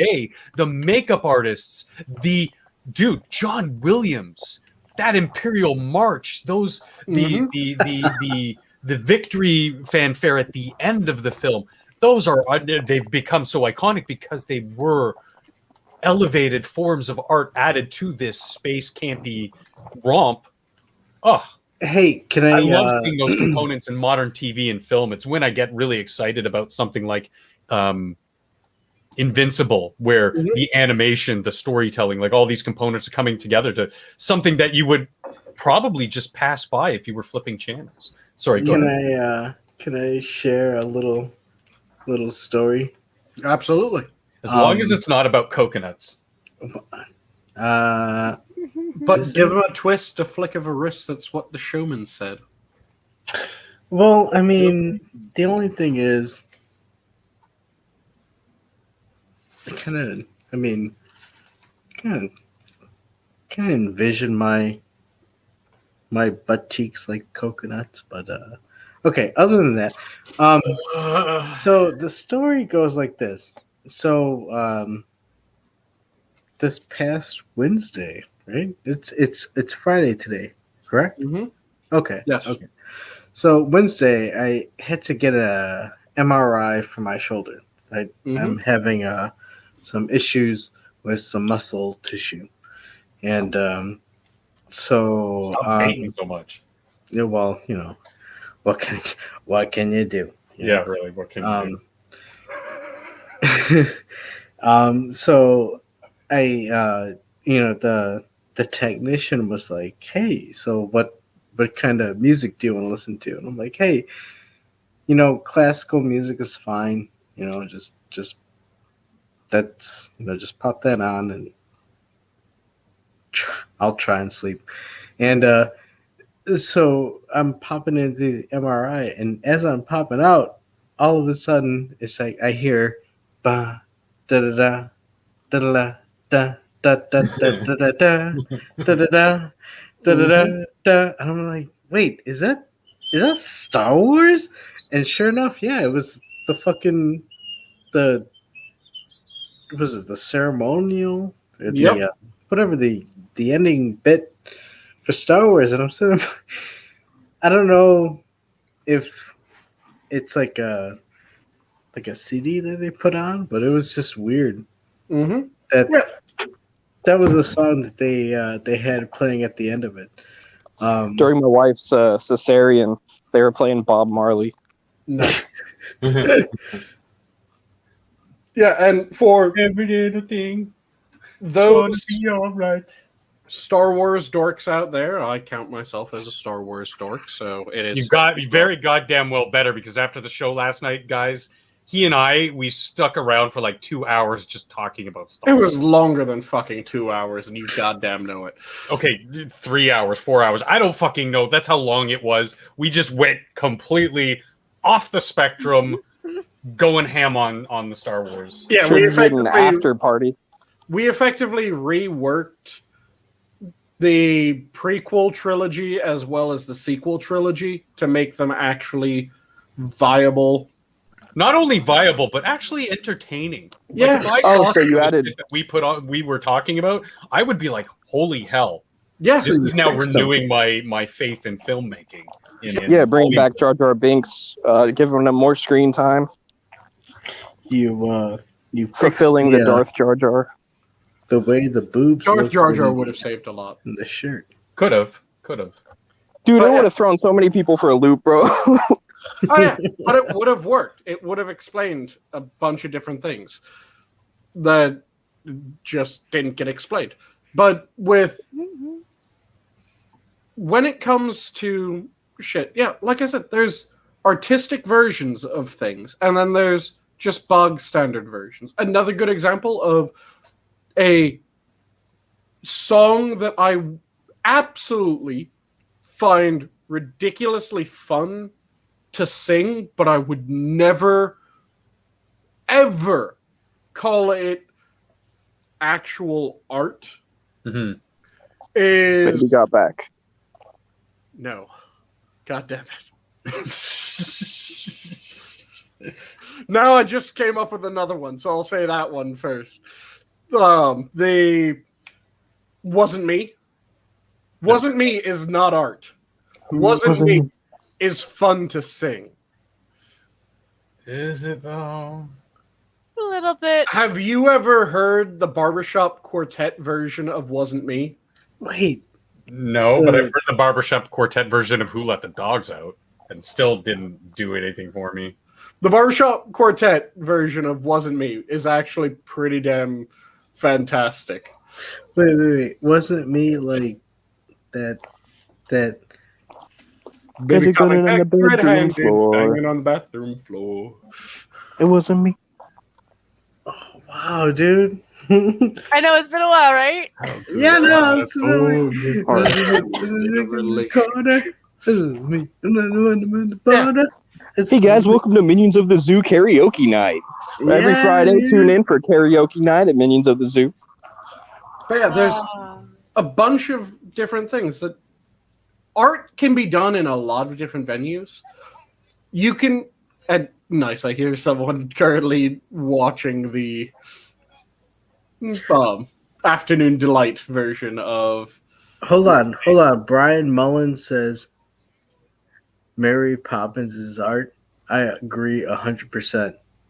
Mary Poppins is a fucking badass movie. Especially with that atrocious accent, just made it all the much better. My accent or her accent? They. Or Brian Mullen's chim chiroo. Oh, Dick Van Dyke's Ball. Yeah. You've got a problem, I'll listen to you.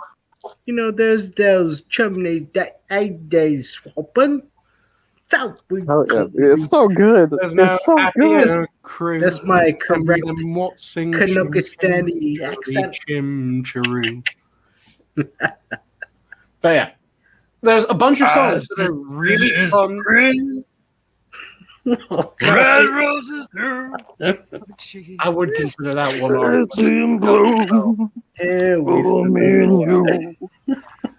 I gave it a little listen. Sanguine still didn't do anything for me. It's Sorry. fun. I mean, you know what? I would grant it. Like, I can see how that would be fun for some people.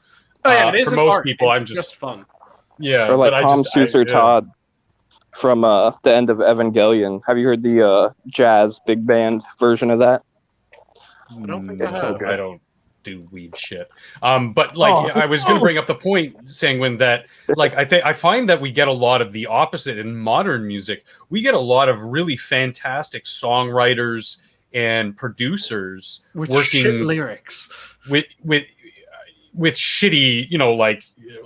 I came in like a wrecking ball. I think that the lyrics are really good. I think that the music behind it is very good on itself. When you put it together, I'm just like, ugh, this is just stop. Stop making pop music a thing. Let these people have. See, then it leads into the hyper. The problem with music, in my opinion, with modern music, is that we decided that all of our modern musicians have to be attractive. Mm-hmm. No. Burl Ives was not an attractive man by any stretch of the imagination. Yeah, neither was Celine Dion. She's not an attractive man at all. Listen to... That's true. Same with Taylor Swift. Listen to Burl Ives, even just in one of his silly songs, like... Lavender Blue. Do you guys know the song Lavender Blue? Yes. Is that the one that played at the end of Breaking Bad? I don't think so. I'd be really surprised if they played Lavender Blue at the end of Breaking Bad. But the lyrics, just the first verse is, let's see, lavender blue, dilly dilly. Lavender green, if I were king, dilly dilly, I'd need a queen. Oh, wait, is that the guy who did the Toy Story song? Dilly dilly. No, this is from like 1950s. This is old, and actually, I skipped ahead because that isn't the first verse. The first verse is the great grandfather met great grandmother when she was a shy young miss. And great-grandfather won great-grandmother with words more or less like this. And then it goes into the part that I just sang. And back before we hated our grandparents. yeah, it was just this delightful basso singing. Beautiful voice. But is it art? Yes. His performance is art. I would say that. And there's a bunch of different musicians that we used to have that had unbelievably beautiful voices. I mean, shit, Meatloaf. Meatloaf has a goddamn insane voice. Yes. Yes. Meatloaf is ugly as shit. Mm-hmm. Whoa. He's a big bone guy, but he looked pretty handsome in Tenacious D and the Pick of Destiny. He has his moments where he can be done up decent. Sure. Yeah, didn't he used to have a mullet? But you still you put lipstick on a pig, it's still, a pig. But A when you're sexy judging, pig. I mean, just a pig. you're judging him on his general looks. He is not an attractive man, and I don't really think that there should be anyone fighting back against that. I don't He's really. got one of the, he has one of the Listen, best one of the best I'm the defender of the weak. in modern He memory has- music. Yeah, Can he I has. hold on? I really don't, because I'm trying to pack this bong right here, but I can't take it any minute, Lord of mine. Okay, hold on. Yep. I gotta at least defend him. He had a voice and he had a Oh, yeah. presence. That's so what I'm he saying. had a charisma about him. So his physical appearance may be diminished to a degree, but he made up for it in other areas. So Yeah, that's Yeah, what I'm and it's saying. like men don't view attractiveness the same way that women do. That's what I'm saying. That Well, look at the shit Adele got. well, hold on. Meatloaf had. Let's not put our. Sounds pretty She's fat. what, phobic, Adam? Dr. Functional. She's a female Uh, version of Meatloaf. She's got an Dude, amazing she- voice. She's got amazing talent, but I mean, she's not No. very attractive. Like, and when she wanted to become more physically attractive in She the got limitations, shit for it. she Wait, went who? for it, but she got flack from Oh, yeah. women fans, not from male fans. Adele lost a shit ton of weight and was looking That- rather fucking nice. Hell yeah, she's dude. It's alright. because have ladies you who heard idolized Adele's, her then got jealous because they're like, oh well, now I can't view her as an idol. Because as a fat lady, she dresses herself classy. Oh, no, she lost a shit and- ton of weight. Yeah, dropped she down- did. Fuck She out of did, but- here. But Dude, before you're telling me she that there's lost the not weight, dudes who would want to go for a larger listen, woman. I'm not Get outta saying here. that. No, we're that's going to not what personal I'm preference saying. at that point. That's not what I'm saying. I'm just saying that in terms of how she presented herself, she tended to be a little bit more classy in how she dressed herself. And Now, even when she lost I'm not still saying dressed that's her everything. Like, losing weight was what they nailed her for. Yep. But in Yeah. terms of the fat crowd, that's kind of why they liked her, because she she was fat, but she was still kind of good looking because she dressed proper. She And was what's the Yeah, and she was talented. And what's the common denominator that we constantly harp on, Jen, is these are the people who are the first, that's the first thing they look at. Yeah. Yeah. Are these immutable characteristics similar to mine? We have something for a word for that, a term for it. It's called bigotry, because you're looking at immutable characteristics and saying, I'm going to judge that person on those characteristics first and foremost. But yeah, the The exact danger of collectivism and Marxism. Meatloaf is not an attractive man, but he has probably the most insane voice in modern music. Yeah, he's got range. He's got an amazing range. He has range like you fucking dream about.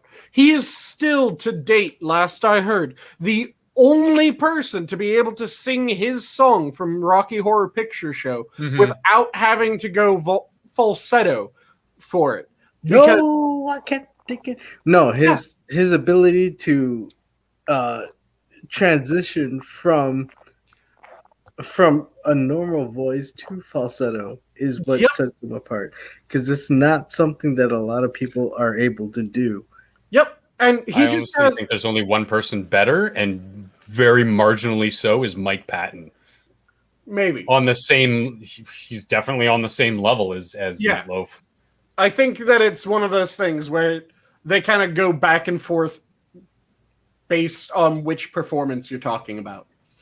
Because both of them have had a bit of off, and even their off is better than pretty much any most other of the shit we get today. Yeah. But the thing is they've also taken care of their voice, which is something that a lot of our female singers can't say. Like between the ones that are still alive, you know, a lot of them don't really sing very well anymore. Yep. Well, you see the same A lot thing come out of the metal community. Very well to begin. Yeah, you know, like if you also have to think, Jen, they have to make a very conscious and real decision, whether or not they actually realize it or not. Yep. When a woman gets pregnant, that can affect your vocal cords, your body structure, the strain, the wear and tear. That could be a career ender. Yeah. The hormone changes, like all these different physical, biological changes. And, you know, it's not something that a lot of men outside of, you know, the Michael Jackson case of chemical castration when you're young, do men really get into that sort of danger zone? And yeah, Mr. Chemically castrated as a young man. So that's why he could sing so... he was a castrati. Castrati, that's it. Yeah, it's an old term. For those who don't know what a castrati is, a castrati is the old definition of castrati, and there's a modified definition now. The old definition of castrati is you find an extremely talented tenor / higher than tenor, a boy, at a very young age. And before he hits puberty, you geld him. And by geld, I mean you grab the balls, you snip them off, no more balls for that little boy. Hence the root of the word castrati. Yep. Castrati it's you know, obviously it's very barbaric, and we don't do that today. Yep. So it was upon it.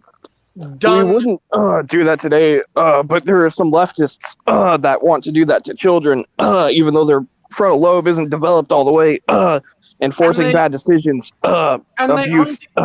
And they aren't even doing it to have the beautiful castrati voice. And the thing that's an irony is they're doing it to their own children. Yep.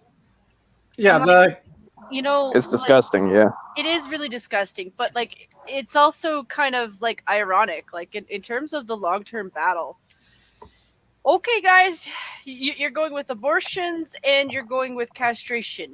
Yep.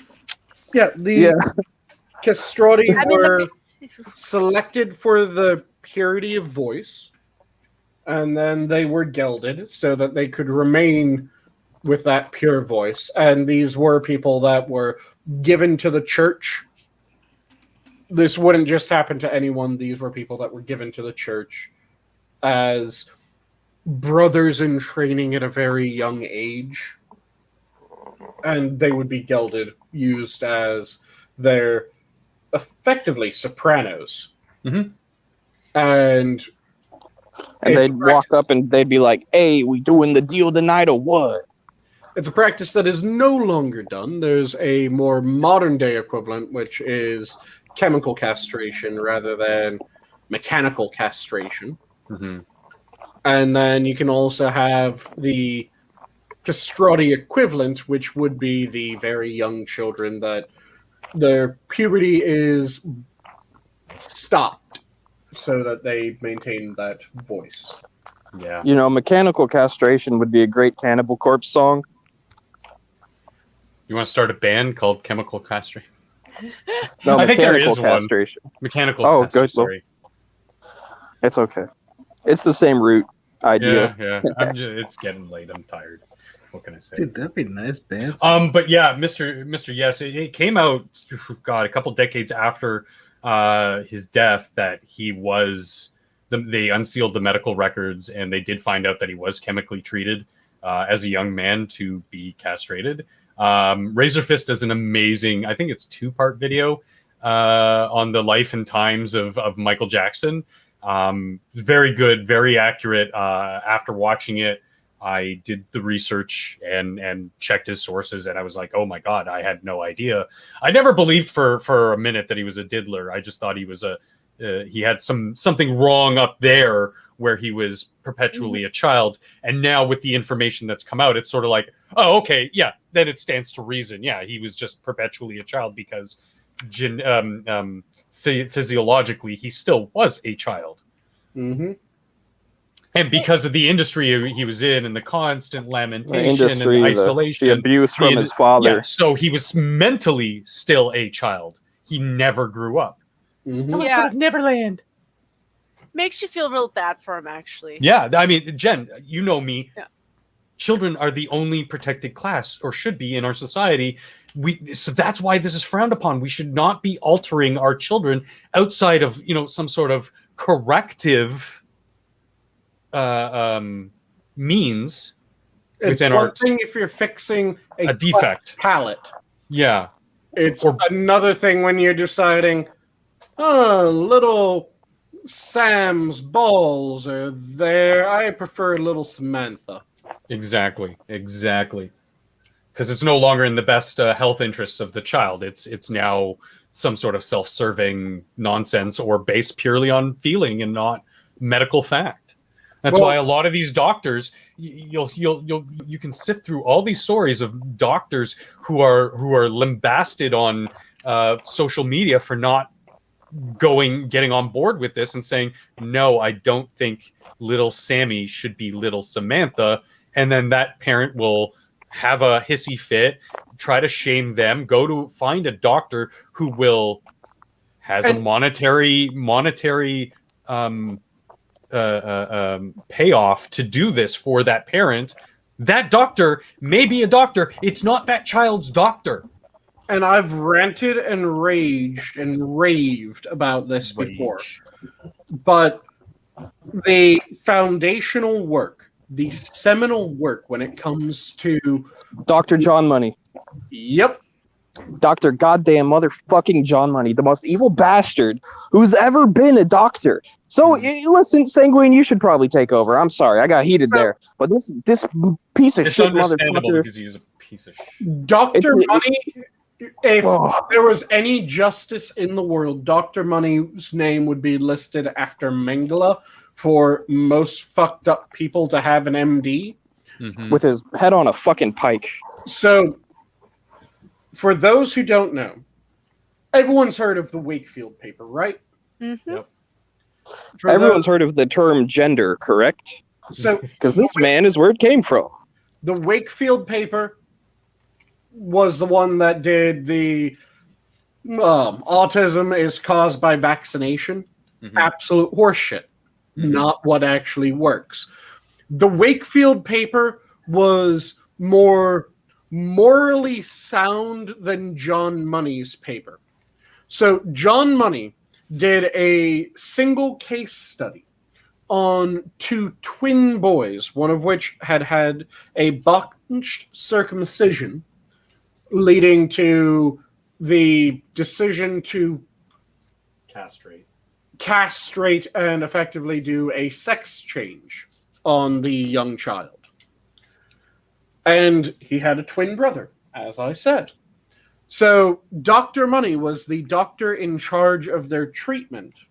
And he also wanted to test out his theory because Dr. Money believed, at least by all means of testing, he believed that sex and gender were different and that gender was entirely a social construct and it was just a matter of socialization, not anything else. So he believed that by properly socializing this young boy who had been castrated after botched circumcision and had a reassignment surgery performed on him, that he could raise this little boy as a little girl. He then proceeded to perform experiments that would have made Nazi doctors kind of salivate with everything that they entailed, Mhm. because he had these 2 young children simulate sexual acts on each other. Mhm. Not only that, he took pictures. He took pictures of it. Yep, under his supervision, and he recorded all of these sessions. He also insisted that the young boy who had been mutilated be forced to dress as a girl and act as a girl at all times. And if there was a failure to act in such a manner, and if there was a failure to be treated in such a manner, he would administer certain punishments. Let's phrase it that way. This study... Don't forget, later he changed his name to Joe Biden. This study took place over a fair number of years. He then wrote his paper about how it was an astounding success. Like I said, this is the seminal work. This is the foundational study of gender construct. Yeah. And he wrote about how it was an astounding success. So, do you guys want to hear what the result of this study was? Well, are we talking about in the paper or afterwards when he turned 27? The result of the actual study in the long term. It was a 100% suicidality. Yep, him and his brother. He switched back it was either 12 or 14. Yep. And he got bullied relentlessly. Oh my God. There's a documentary on this too, if you guys want to look it up. It actually interviews the boys who were involved. He transitioned back after the experiment was finished. He had a rather rough life after that. His brother, due to guilt and memories of everything that he had been forced to do during the John Money study, got very heavily into drugs, and then by a number of reports, by the most reasonable sounding reports as well, and by all evidence that we have, he knowingly OD'd. Yeah. The brother that had the mutilation and then was later transitioning back and trying to get back into his life continued to have a whole host of psychological issues associated with the aspects of the money study until he as well committed suicide. The paper had a 100% suicidality. And he referred to it as an astounding success. He said that he was clearly able to demonstrate that sex and gender were absolutely separate. And not only that they were absolutely separate, but it is possible and humane to socialize a person so because he said that it was separate, it wasn't really an opposite or same. He said that it was entirely reasonable and entirely moral to socialize a male as a woman and a female as a man, and that there was no harm done by that socialization process. Yeah, of course not.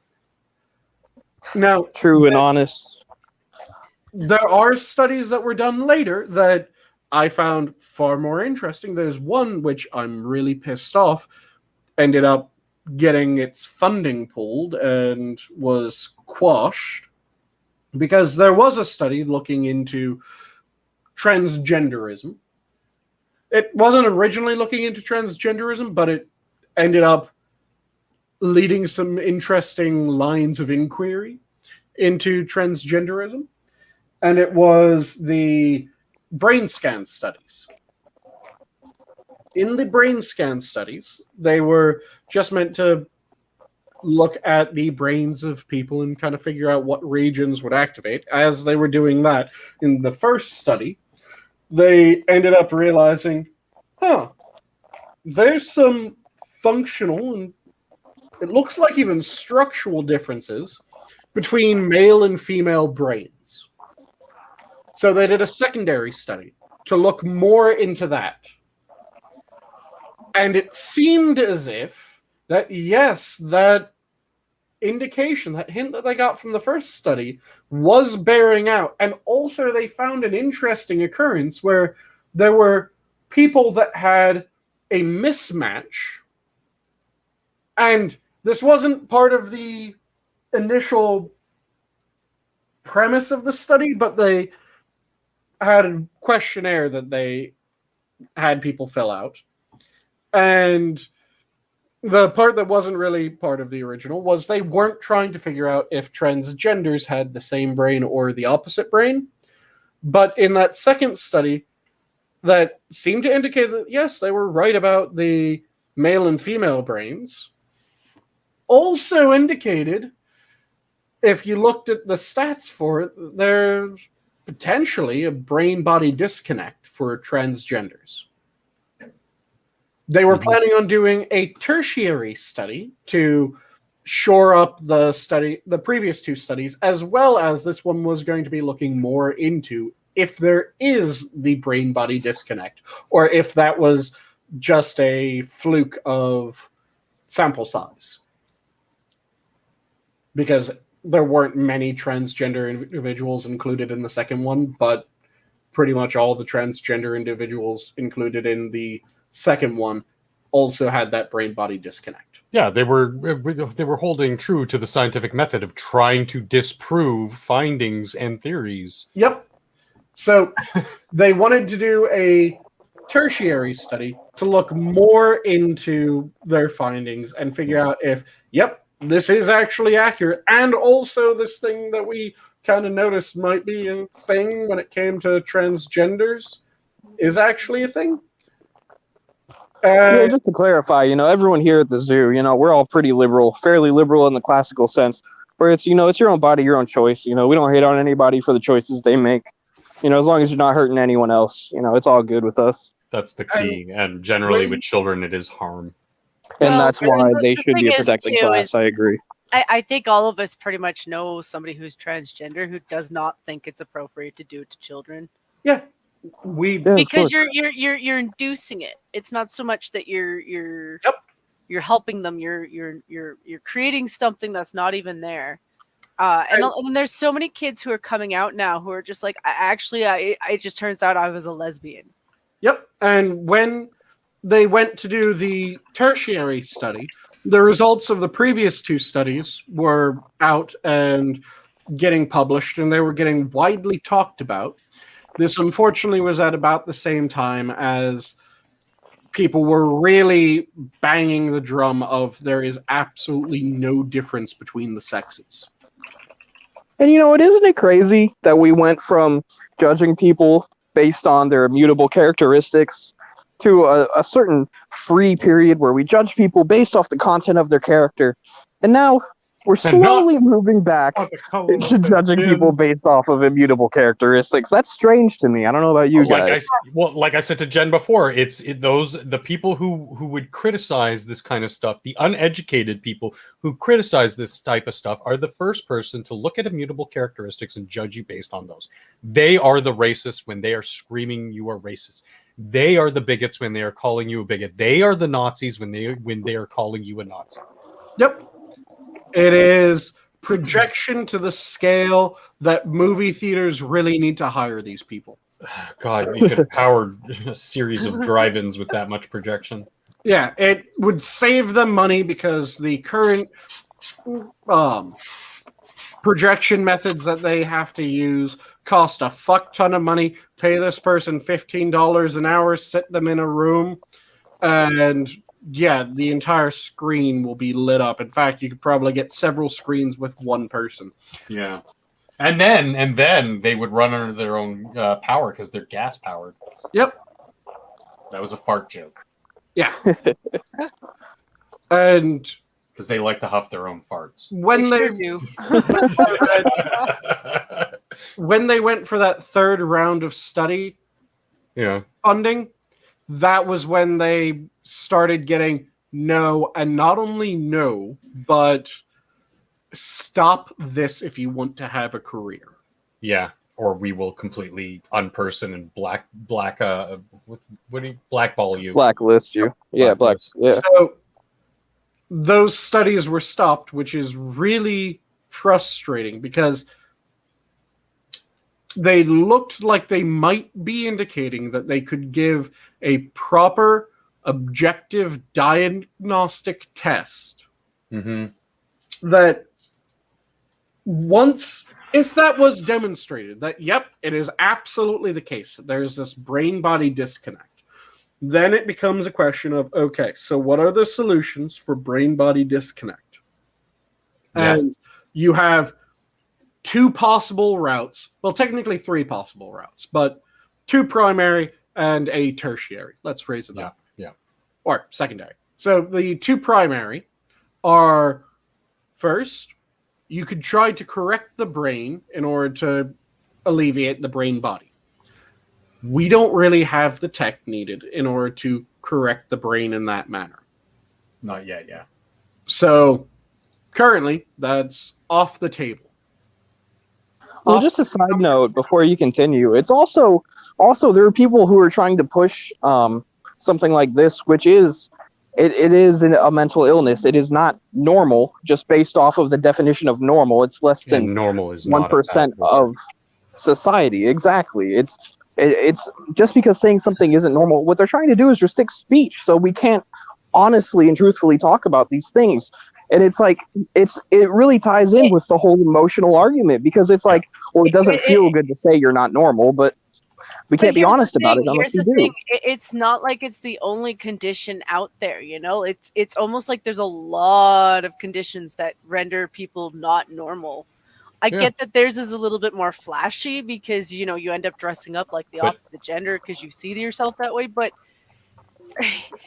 it's just a part of something that they deal with. And yet again, all these people talking about it like they know what they're talking about has to fuck up with them more, honestly. Yeah. And for the sake of context, let's Sanguine finish the primary option number 2 is that you correct the brain-body disconnect by bringing the body as in line as you possibly can. Surgically. So that would be using our current surgical tech and additional techs that we will develop as time goes on.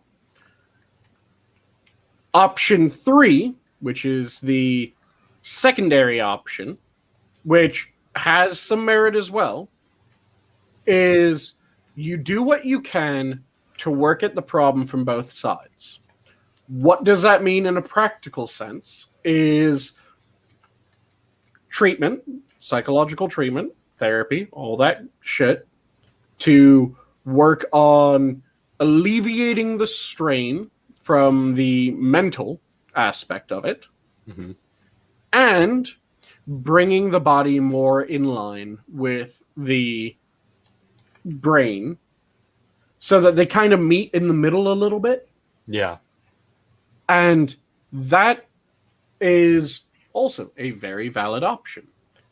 Eventually, we might have tech that allows us to do the brain side fix where we don't change anything else, just okay, this seems to be the particular misfiring that results in this, so we do this, and that misfiring's gone. But we kind of glossed over the key point you brought up, Sanguine, is that we were on the verge, we as a society, as a culture, were on the verge of being able to accurately and with almost near certainty diagnose these things. Yep. So that you couldn't just have, oh well, little Timmy or little Tanya is a tomboy, so that must mean she's transgender. Well, no. Let's have this test. Let's see if there's actually a brain-body disconnect going on, and then maybe we can start treatments. But no, like they wanna rely on the fifis and what makes them feel good and makes them feel special. Yeah, and it could have been possible that. So we finished that third round of testing, and then there would have undoubtedly been a fourth round of testing. And that fourth round of testing would have been the consistency over time, a longitudinal test. Yeah. And if we got back the longitudinal test, so let's say the tertiary test, the third test that they were doing, comes back, and it turns out, yep, the indication that we got from the second test is holding true. And then we get back the result of the fourth test, the quaternary test, and we find out that not only does it hold true, but it is a persistent issue. Then suddenly, even the people like myself who are going, no, let them hit puberty, let them go through puberty. Then once they're an adult, once they're able to make the decision themselves, consent. Then do the treatment. If we had that, we have this diagnostic test, we're able to demonstrate that this diagnostic test does actually predict what we're saying. And the only people that pop with this sort of brain-body disconnect are trans individuals. And not only that, but we have the research that confirms that, yeah, if they have this brain-body disconnect at 5, 98% plus of them have this brain-body disconnect at 18. I would be going, okay, so get them brain scanned, do this testing, and if it turns up that they have this brain-body disconnect, and then you want to alleviate the issue from that young age, yeah, okay, I will actually be on board with that. But if there isn't that diagnostic test, and if it really is just, can you bully a child into saying that they feel a certain way, then no, I'm against it. Like there's the case of the one mother, and unfortunately I think it's Texas, that she's having a bad breakup, a bad divorce with the father. Oh. And yeah.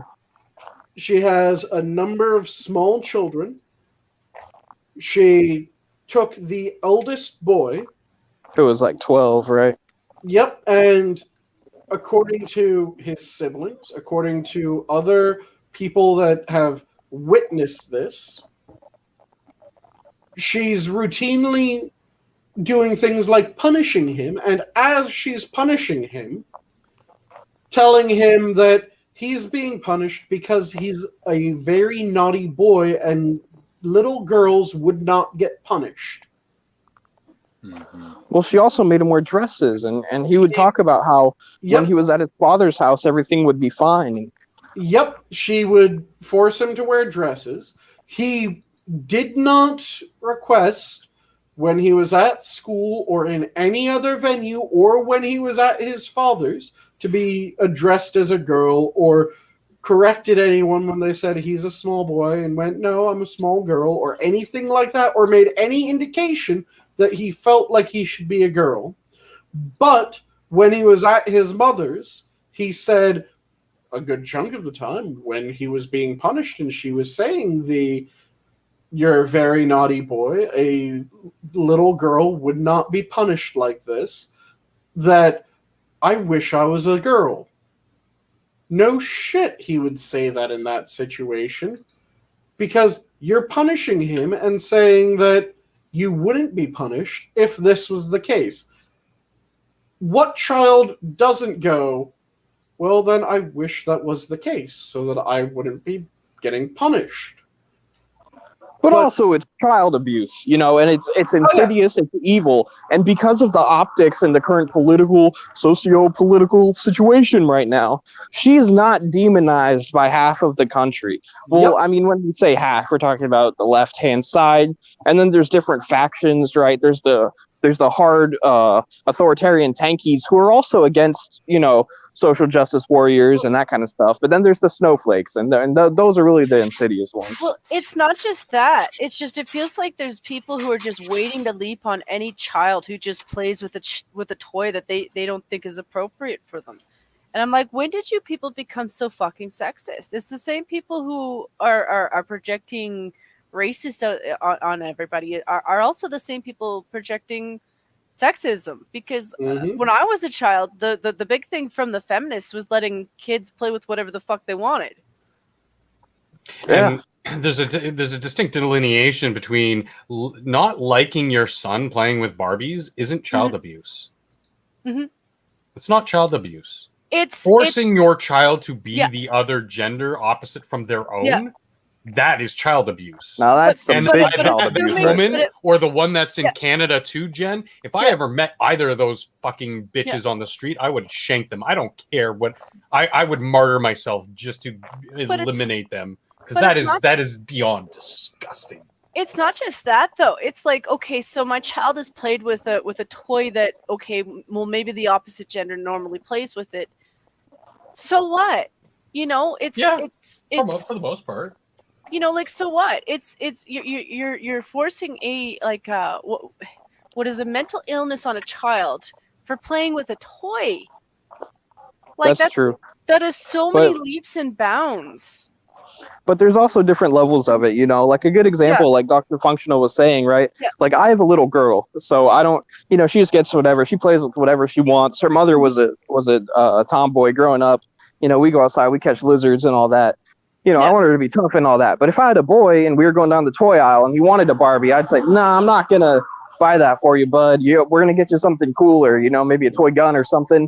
But then if he's over at maybe another little girl's house and they're playing together, if they're playing with Barbies, you know, that's fine. But it's just like a different scale of what you want to reinforce and like what values you're instilling.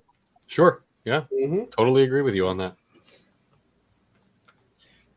So it has reached that time, and it seems like that conversation did reach kind of a standard stopping point. So is it time to talk about Star Wars now, or?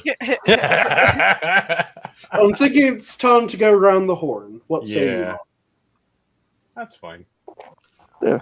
Who wants up first? Don't all jump at once. I'll nominate Cthulhu. Charming. Your turn, you. Oh, wait. Don't put me first. Hold on. Okay, well, I'm just going to steal one because I've got nothing. If you enjoy something, devour it. Don't let it devour you. Copy that.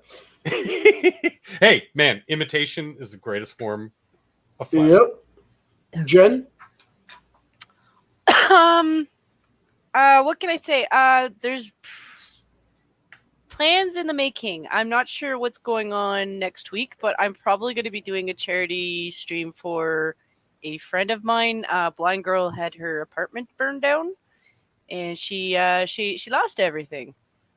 So I'm setting something up with Peter, because I need to figure out how to do a GoFundMe for her. So I get her links and all that stuff. But I'm going to be doing that because she lost her fur babies, her kitties died, and a lot of her baby paraphernalia was lost. Remind me after stream to mention something to you. Sure. Charming? Yes. Just remember, guys, that the fight is on an individual level, and it's a cultural battle. You know, we don't want tyranny to take over. We don't want authoritarianism. We want to live as free people, right? Never bend the knee. Mr. Adam? Well, you know, it's always I'm always thankful that you let me hang out with you guys, Yee. chat, Fun having you. and talk with you. But yeah, hey, as always, God bless you all, and I love you all. Yee. I do not consent. For my parting words, I Tough think luck. I think I'll leave off with remember, laughter is a roar of defiant hope when things seem hopeless. And with that, have a good night, all. The zoo is closed. Not everybody. Don't Good feed the night, monkey. everybody. Don't have to go home, but you can't stay here. Now get the fuck out. Well, they could, just they'd have to watch the video on repeat. On repeat.